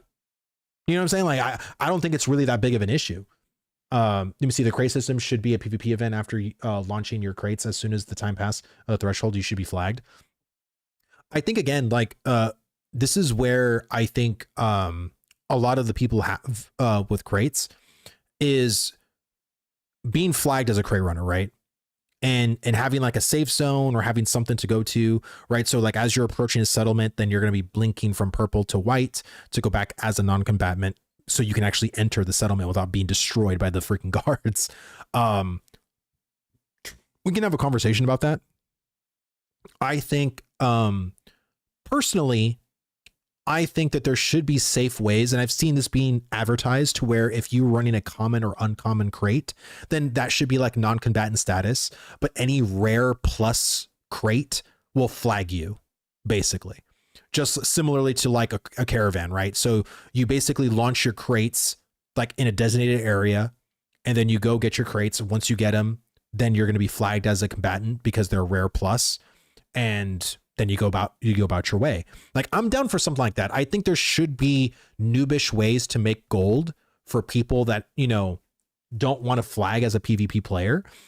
And I think if you're going to be running any kind of a crate, I'm fine with a common or uncommon crate giving a person some gold. I mean, it's not a big deal if you're trying to make a lot of gold, and you know but again, there's so many conversations with the crate system that we can have. I mean, personally, like I don't even like the crate system. Like I don't. I'm not a fan of the crate system personally. I'm all for permanent destruction in all items and gear, but it needs to be balanced and not one-off destroyed. No, yeah, of course. Let me see. So flying mounts are unlocked for mayors if the settlement is progressed to a certain level. Right now, Steven has made it available for any level in the settlement. Oh, interesting. I thought I don't think it's any level, but I think it's like right now, if you're like a village, right, which I think is where you can actually have a mayor, then those people have flying mounts, which that's not supposed to be the case. Like, the only mayors that are supposed to have a flying mount are the metropolis mayors, or metropolis, the city mayors, which there's only gonna be 5 of those. And then there's gonna be 5 castles. So technically, like on a server, there's only supposed to be, I think, 15 people, I think, or something like that. They can also just buy multiple flying mounts. I mean, true. But I mean, there's the final design of Ashes is for not a lot of people to be flying in the air. Like, that's what I'm saying. But I even think that having just even that amount of people, even though it is super low, like again, 10 or 15 people flying on a server comparatively to having 8 to 10,000 players on a server, it's cool to have that kind of uniqueness. But I feel like just like RMT, like those players can, or those guilds of the mayors that those mayors are in, could have a severe advantage over a lot of players, like severe. So we'll just see what happens. Yeah, exactly. So it feels a lot worse right now since so many settlements have progressed to village. Yeah. Let me see. To be honest, the non-crate system of making gold is to sell stuff in biomes that you can't find those mats in. People already do decent money that way. Yeah, I mean, it's true. They have made a lot of money with the crate system. And I also think too of, you know, if you allow common and uncommon, right? And then you have bots that are like, oh, we can be under PvP kind of protection with being non-combatant status. Imagine how many runs can be done by a bot in a day, in 24 hours on constant loop. That's kind of nuts. You know, that to me is like ridiculous. So I don't know. You look poor. Thank you, brother. I live modestly. I'll put it that way. I live modestly. Give me 1 second. My wife is home. I just want to say hi to the kids because it's gonna be bedtime soon.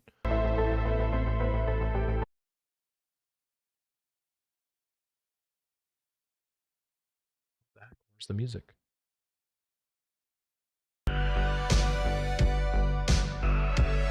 Is the music just not working now?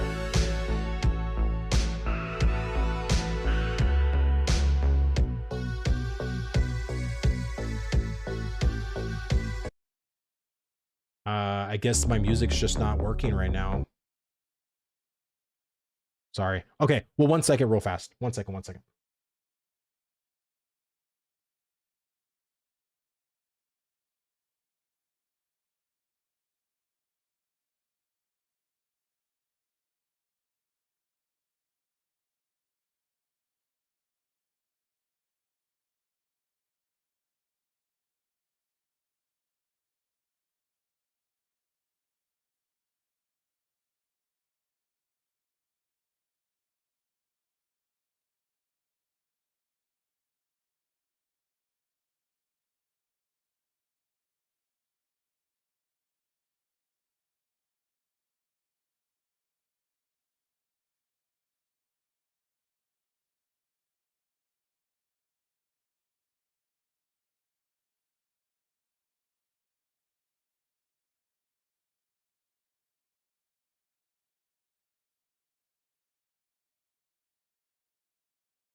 All right, sorry. My little one wants, she always wants me to tuck her in.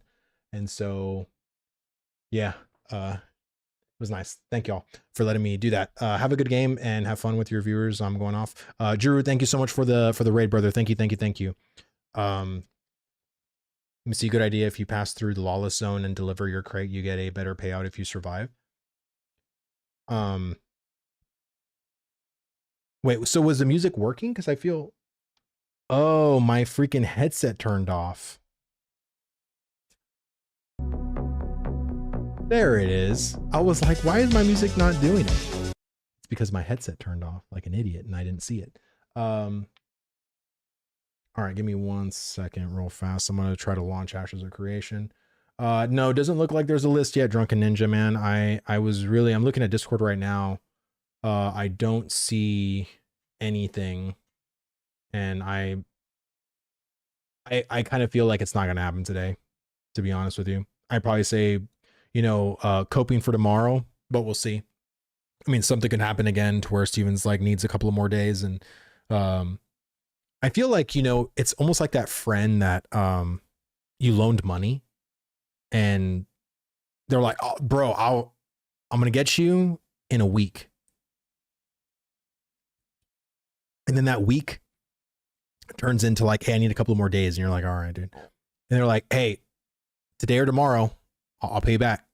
It's just like this constant like push off, you know what I mean? Because they're kind of hoping that like you'll just like forget about it, right? Or you're just like, and I know that's not what Steven's doing, right? Because the community will never forget this. Like if we will be talking about the Finney files or release the files, give us the list for days, like months, years.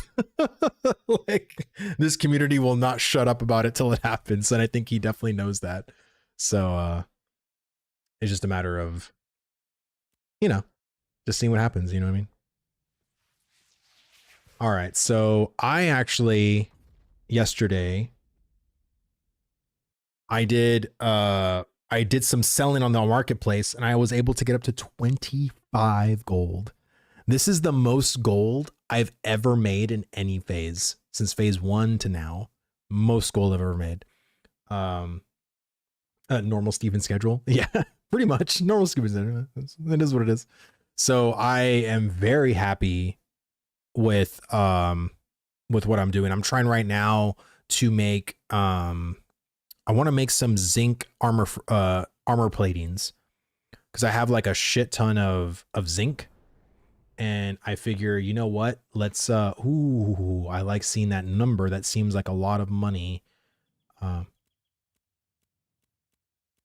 So let me see, what is my materials at right now? See, look at how much of this I have. I feel like, you know what, let's just turn all of this into fucking half into zinc fragments, keep the other half raw to like make them into the ingots, and then get those ingots over to make the fucking zinc plating. Maple Milk T12, thank you so much for the raid, brother. Thank you. Hi, my name's Vlad. I stream Ashes of Creation exclusively. I make Ashes of Creation content exclusively on YouTube.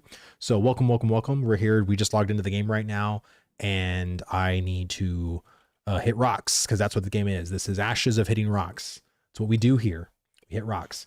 Let me see. Tell us your secret of making gold then, Vlad. I mean, honestly, my secret of making gold was just doing sports fishing, freshwater sports fishing with the cheapest lures possible. That's literally what I did to make all of my income.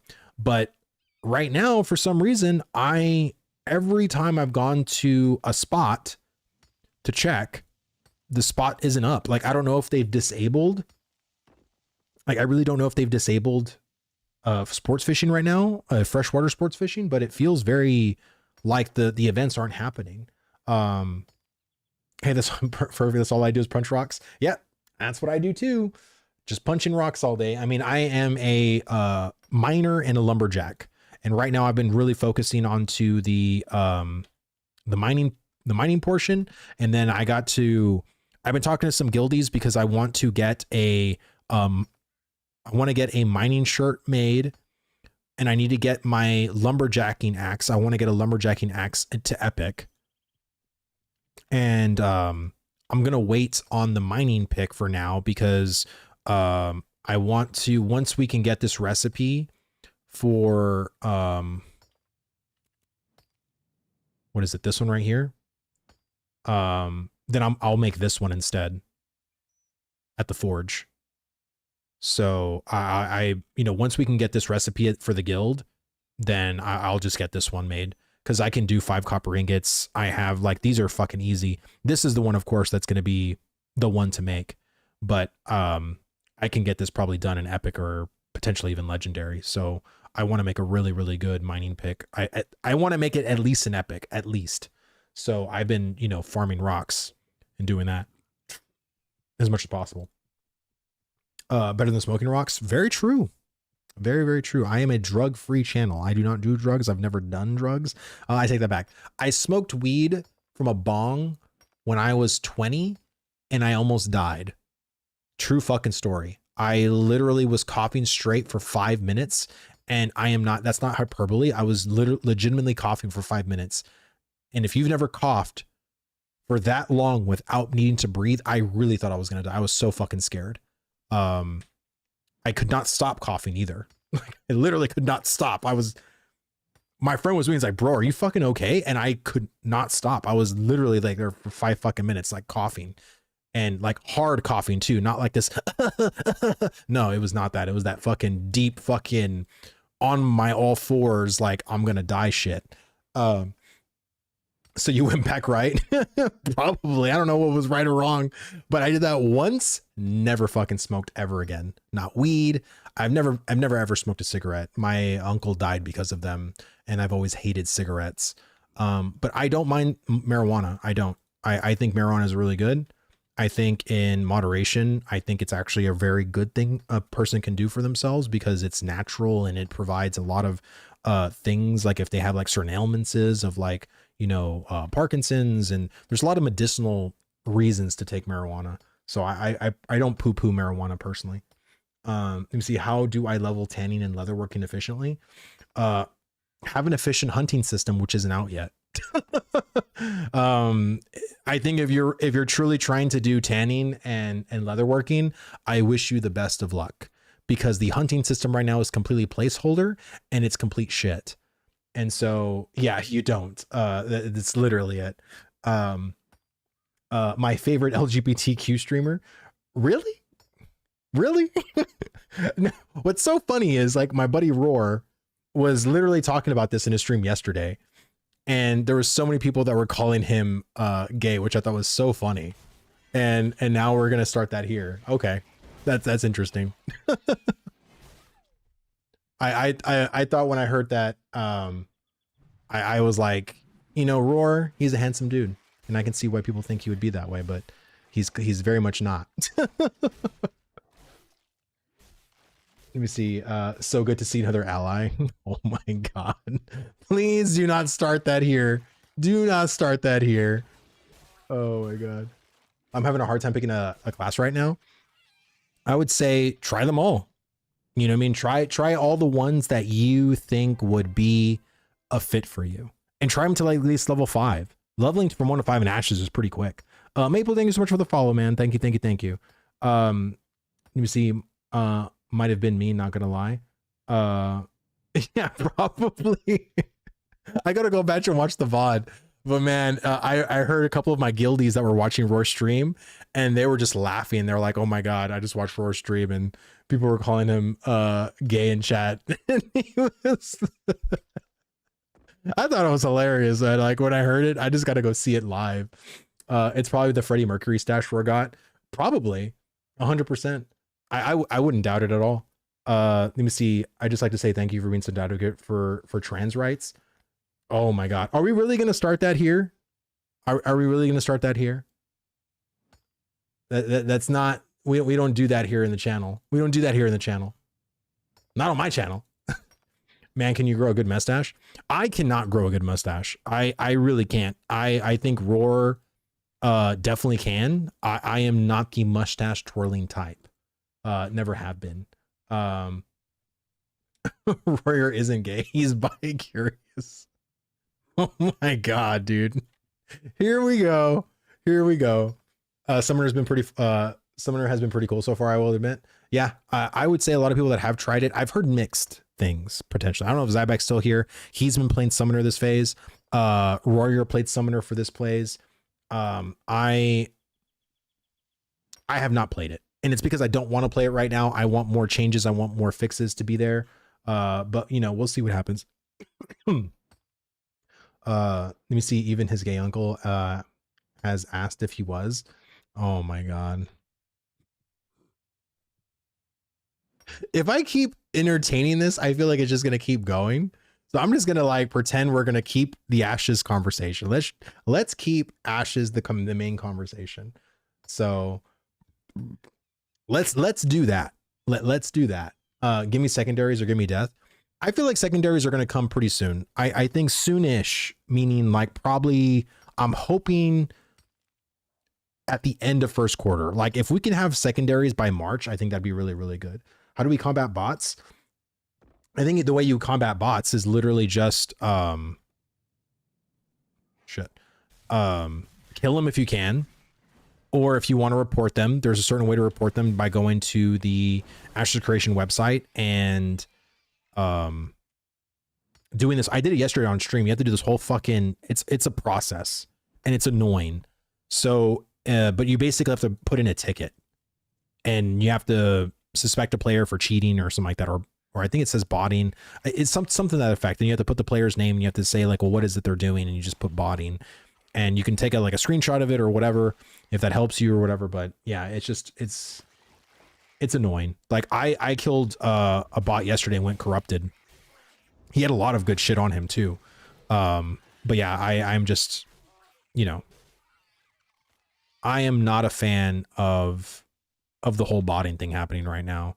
And because this is like a PvX game, you do have an opportunity to kill them if and only if, excuse me, and only if the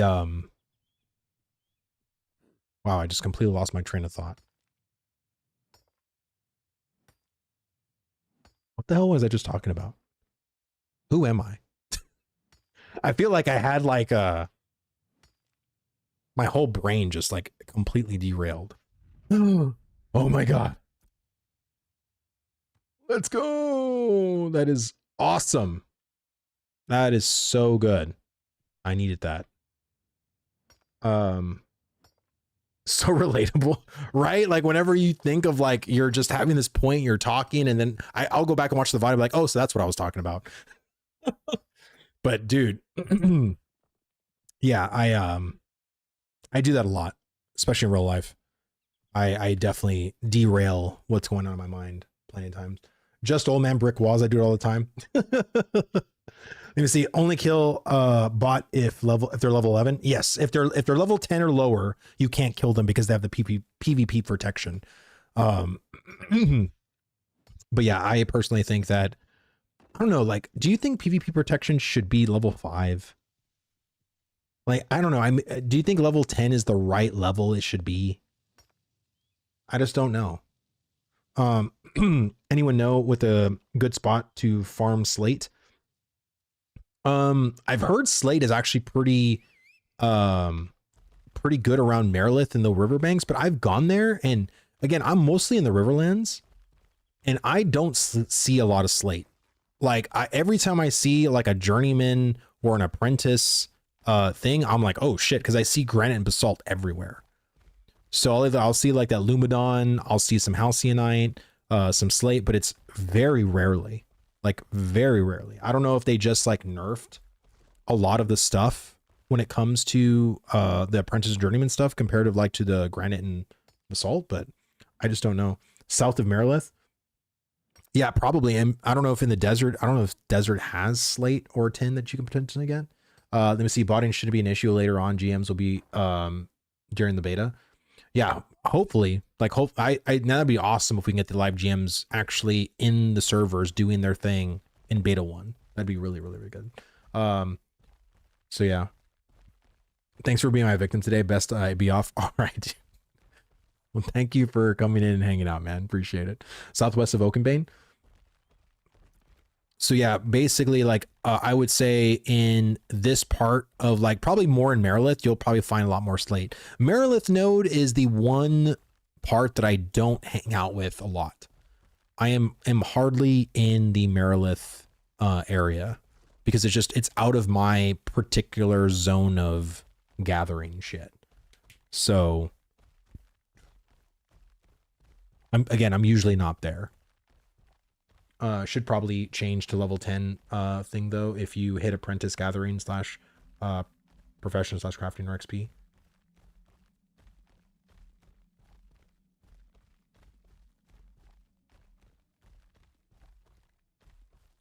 So you're saying it should be level 10, like as far as like the PvP protection? Thanks all MVP. No problem, brother. No problem. I don't know. I just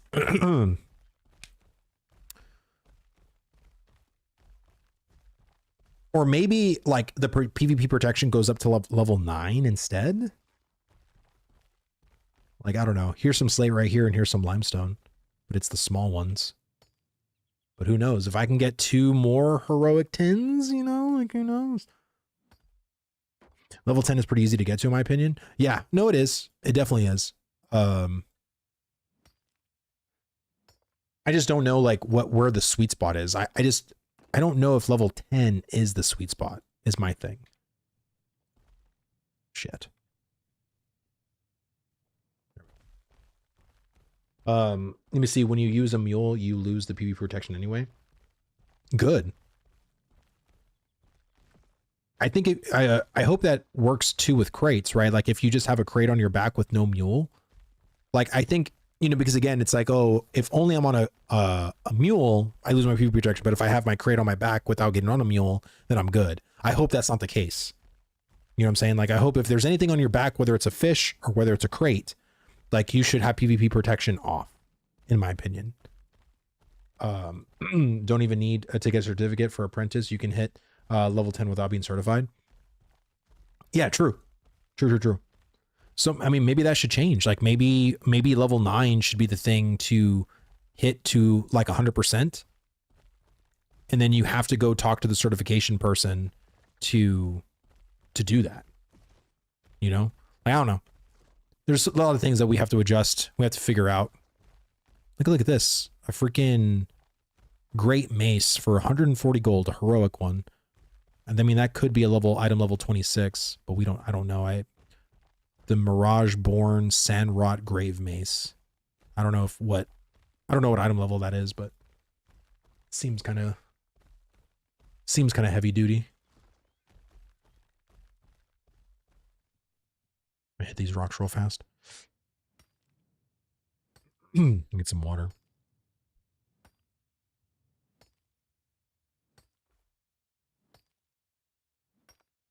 All right.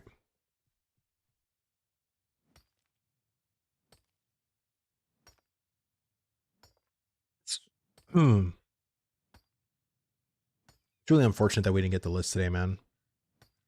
I was really hoping that we would get something, or even just like an announcement saying like, hey, you know, tomorrow we're releasing the list, you know, but it just seems like it's going to come out of nowhere. Like I feel like right now, like communication just feels so,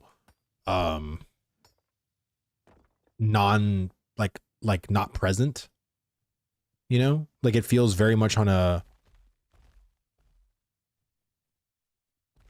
not even a need to know, but just like, yeah, that's what I mean. Like what communication, like it just seems like I don't need like a reassurance, but I just need something, you know what I mean? Like, and I feel like they're like, ever since they've came back, like, I feel like there's no plan. Like there's no, like no nothing. It just feels so, empty, I guess is another word too. It just feels empty.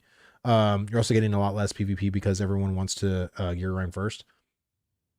For sure. Like people want to get their best in slots made. They want to get like the gear so they can PvP. So no, I completely understand that.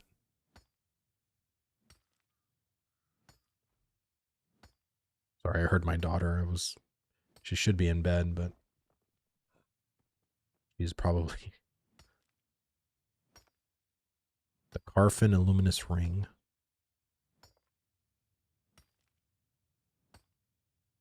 Oh yeah, I really haven't paid or not paid, but I haven't done too much regarding leveling, like as far as like trying. I really do want to try to hit level 20 like soon. Because I want to start getting to work on my radiant stuff. That way I can feel a little bit more or a little bit less squishy than me being in full adept. But I just haven't. First of all, I really haven't had the time to get in a grind group and be there for hours to level. So that's been the first issue. Second issue, that just because it takes a lot of time, that takes away the time I want to actually do things I want to do. But sometimes you need to do things you need to do in order to do the things you want to do. So I just been in constant conflict mode in my head of like what the fuck I should do. You know what I mean? So that's my thing. Chat, where the fuck is Jun? Bro, what are you typing? Junshkosh? Junshkosh? Is that an actual thing? It's metal? Is that like a metal where? Need it for crypt ward set? Is it like an anvil's metal or like I don't even know what that is. Like, so that has to be somewhere I've never been, which is probably the anvils, or it could be I don't know if June Dark or Tropics have their own metals yet, but it says June Dark. Pretty sure I saw a node in the anvils too. Interesting. So if the crypt ward set is in the June Dark, then that means that the materials required to make that set are also in the June Dark. So June Dark is somewhere I have not been to. So I will go to the June Dark and I will start exploring there because I've never fucking been there. I've never been there. Like, let me rephrase. I have been there, but I have never explored the June Dark the way I probably should explore it. So it'd be interesting just to go around and just see shit. You see, trying to make the grave plate full set, I spent a week getting all of the mats just to find out that some pieces can't be crafted without the jungle smithy, and Lineth doesn't have a smithy in the jungle. Oh wow, that sucks. That sucks. Vale, what's going on, brother? Good to see you, dude. Welcome. All right. Speaking of Vale, he's right there. All right. Let me see. Oh my god. Oh. Yes. 25 silver. 25 silver. 15 silver. 45 silver.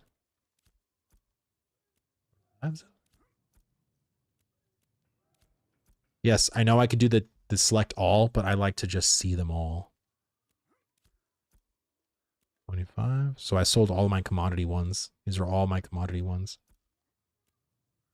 That's all profit too. That's all profit because I have so many freaking, if you look at my node bucks right here, I have 1,500 of them. They're just sitting there doing nothing. So I'm like, might as well fucking sell them on the marketplace and get some money. So granite.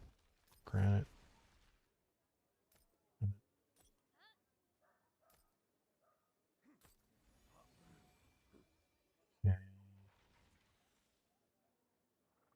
don't know if I need plain slate, but I'll look in the marketplace real fast. See, is this done? Or I think it's in the other one. I think I had some stuff cooking. Oh, I will check again. You know, you can, yes, I know I can select all and claim. I know. I just like to see it that way. I like to see it that way. All right.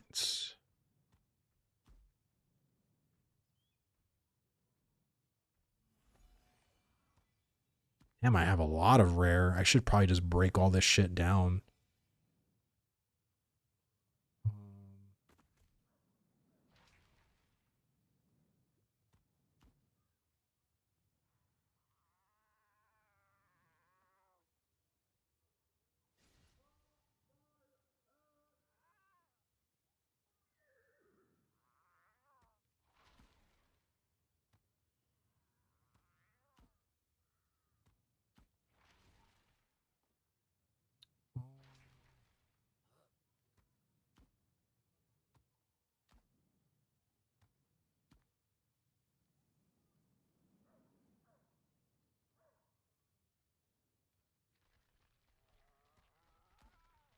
Common 10 slate. I don't need this.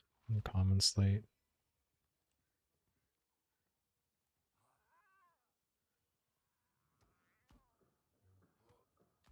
Sell that. There we go. See, stopping by on the road trip to say hi. Enjoy, Vlad. Thank you, Muzzy. Have a good road trip, brother. Thank you for coming by. And journeyman bags are great, dude. They are. I need to get another one, honestly. Like when I go on my mining stuff, I actually would rather replace my Sanctus bag and have like 3 journeyman mining bags, because that'll be huge. Like if I do that, that's gonna make it even better for me, to be honest. So I need to get another. I would need to get 1 more journeyman bag and 1 more lumberjacking bag, but I want to try to get those in a higher rarity than uncommon if I can. So that's kind of my thing with that. In Resda One Night, they got the settlement crafting buff to 300%, so commons were being crafted into rares almost as bad as duping. Yeah, and I think that's why they turned that off, right? They turned off the settlement buffs because they were all like jacked up, basically.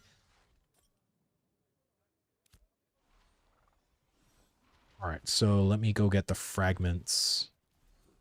I think I have common fragments.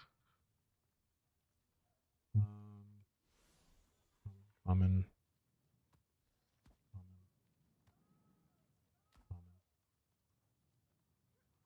All right, so 28 times 2.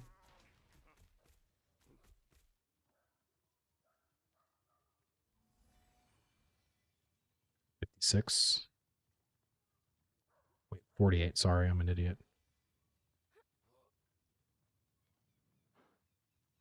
96.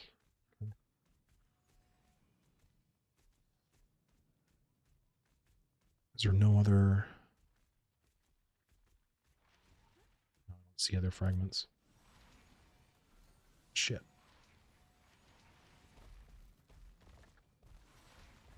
right.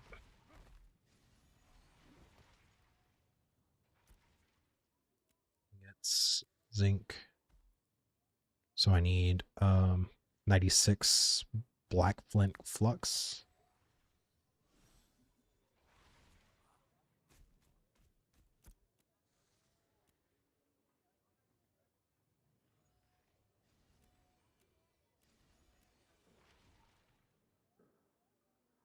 Let's buy all of them. Fuck it.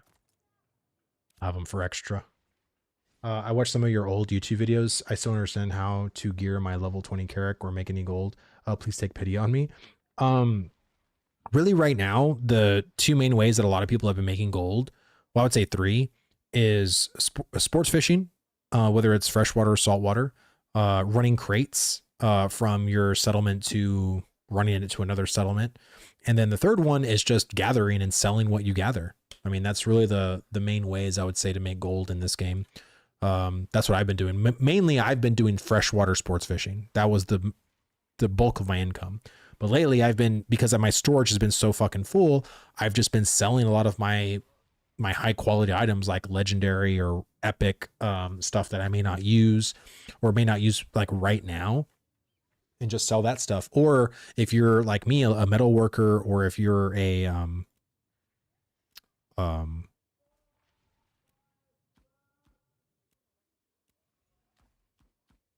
if you're like a processing person too, you can make a lot of money just selling your processed goods, whether it's like zinc ingots, zinc armor platings, zinc fragments, even just plain zinc. You know what I mean? Like you need a lot of shit to make gear. So it's always pretty valuable to just sell it on the marketplace if you can. So if you're not really doing that, journeyman alchemy and mining, if you have alchemy, man, you can make a crap ton of money just selling potions. Like the potions, I think are really lucrative in the marketplace too. Mining is very lucrative. Like I said, just sell all of your high end mining stuff, all your epics, you know, heroics or whatever. Or if you have any guildies or friends that can convert them in a process to like, hey, can you make my zinc into like zinc fragments or zinc ingots? Like, you know, do that and then, you know, give them a little bit and then just sell them on the marketplace. And don't just sell them on that one marketplace, like kind of like spread out, you know what I mean? Because every marketplace is different. So you can actually sometimes make more money in another settlement than you can in your home settlement. So I would just do that, to be honest with you. So right now we did that. So smoldering ash, I'll just do 100. I'll do 100 zinc fragments.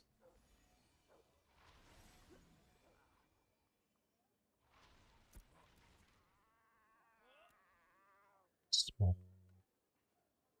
20, 40, 60, 80, 100.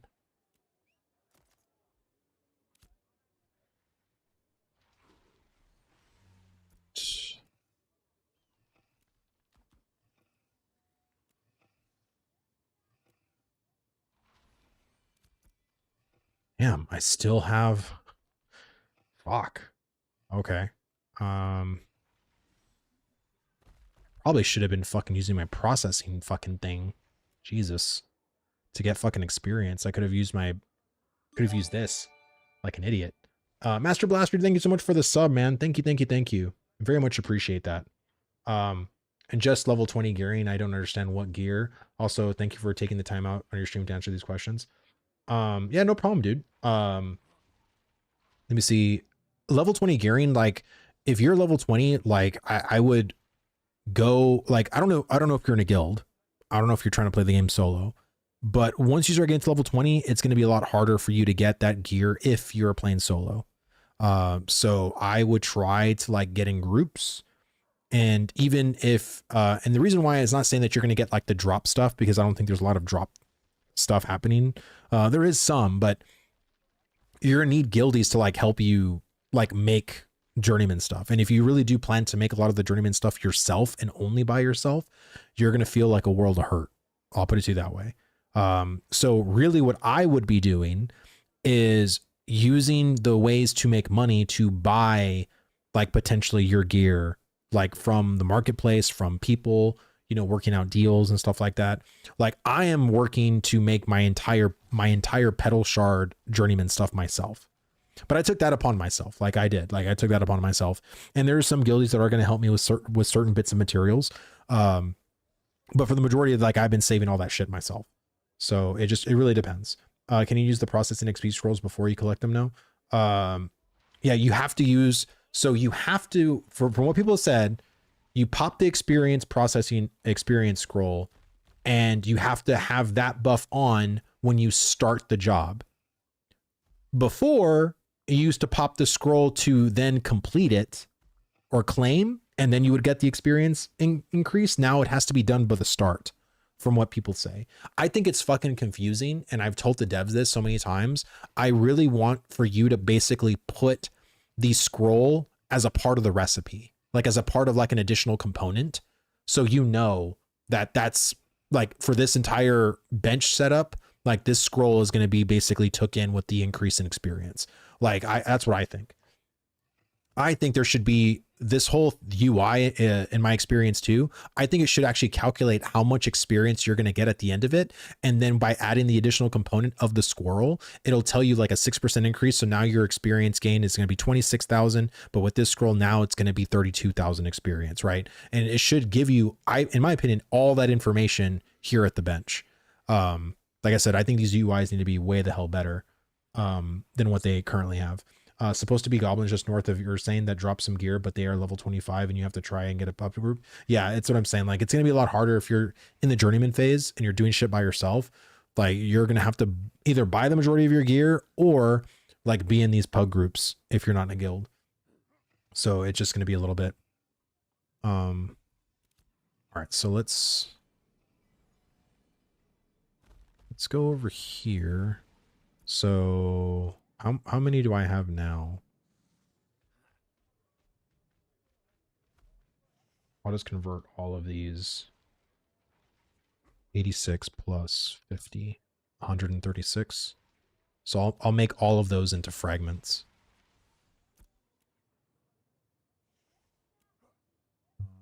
Smoldering ash, I think, is what I need. 20, 40, 60, 80, 100. Then 20, 40. There we go. I'll just go to the other bench. See, yeah, the guild I'm in doesn't do this stuff, and honestly, I don't feel like I can improve with them. Well, if you feel like you can't improve with them, man, you need to go somewhere where you can. Guilds elevate this game to another level, whether you are in a good guild or bad guild.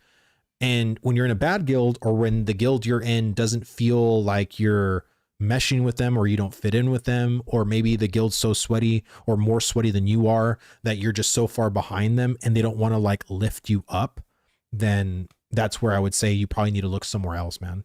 Like, and there's so many guilds recruiting right now. There's so many guilds that are still playing the game, that are very good people that help people out. So, I mean, like I said, if you want to join Suspect, I mean, that's the guild I'm in. Yeah, what server? I would say like what server you want, and I'll tell you like, you know, what guilds. 420 or 9,000 experience. That's awesome for 2 legendaries. That's awesome. Okay. Let's go here. Oh, hold on.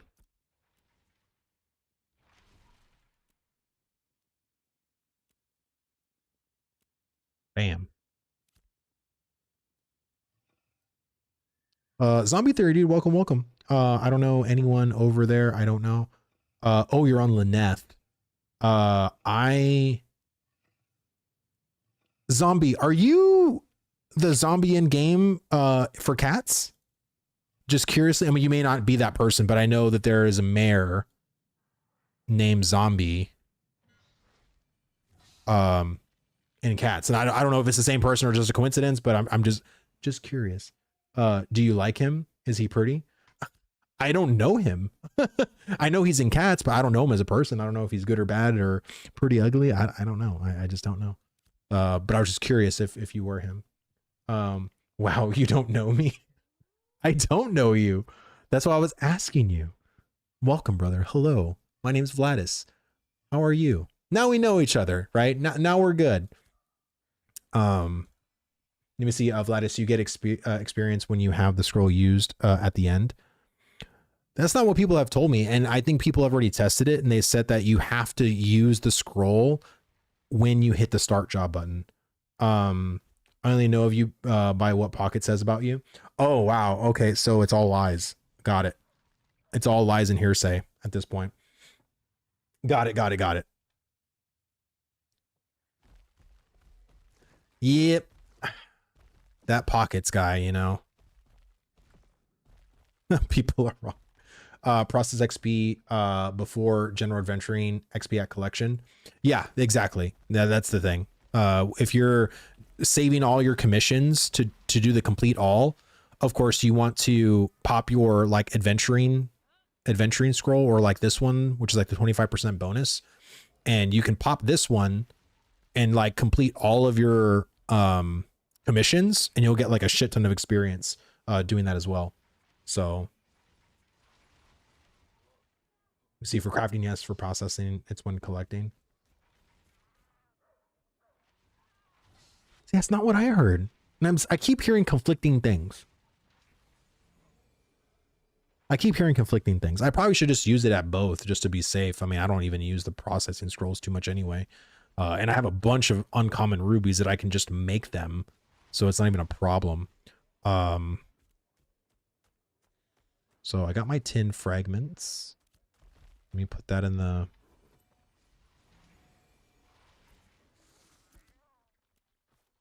here. Tin fragments.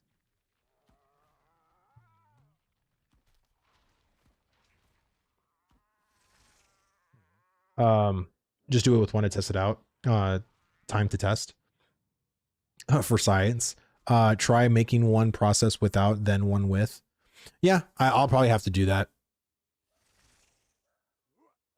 You see, why would they be different for processing and crafting? Well, that's what I mean. Like, I feel like the scrolls for crafting and processing need to literally be integrated into the craft, right? Either that or you apply it to the bench. You know what I mean? Like, that's what I think the scroll should do. Like, that way you apply it to the bench, and it's easier to note that, hey, like the scrolls applied to the bench, like you're good. And, you know, if you want to go to another bench to do that one, then you just apply another scroll to that bench and do it again. Like, I think that's what it should be for me. Like, it needs to be a buff that you can apply to the bench. That way, you know, it's working, you know, it's good, and it tells you that it's active. Like, it gives you the indication, so you don't feel like, what the fuck, you know what I mean? I know it's sure when collecting and processing and testing for yourself. Yeah. I mean, like I said, I went by other people because other people have tested it and they said that that's what it works. But like I said, if you want to do something right, you always got to do it yourself. So I guess that's just what I'll do. But all right, guys. Well, I'm going to go ahead and call it here. I'm going to eat some food. I am starving. I really, truly appreciate everybody coming out and hanging out with me this stream. It's been a lot of fun. And like I said, if you want to check out my content, of course, I try to stream every single day here on twitch.tv and also on YouTube. I also stream on YouTube Shorts. So you can find me literally everywhere at Vladis Gaming. And I should be coming out with the video maybe tomorrow or even the next day regarding like the whole like botting scenario, like what Intrepid can do about it. I've been working on it for a little bit. I kind of changed my script over like several times over, but I think this is going to be a lot better. So yeah, thank you all so much. This was really fun. Really, really fun. Let me see who is streaming in the Ashes category right now. And let's go from there. Oh, Drogue is playing. Haven't seen him in a while. See, Sunny's playing. Dusty.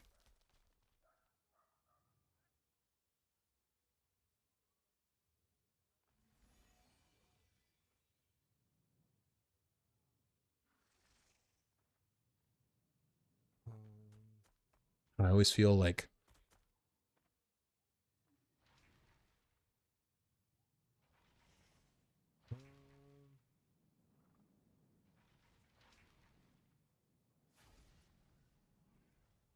I'll just go to Drogue.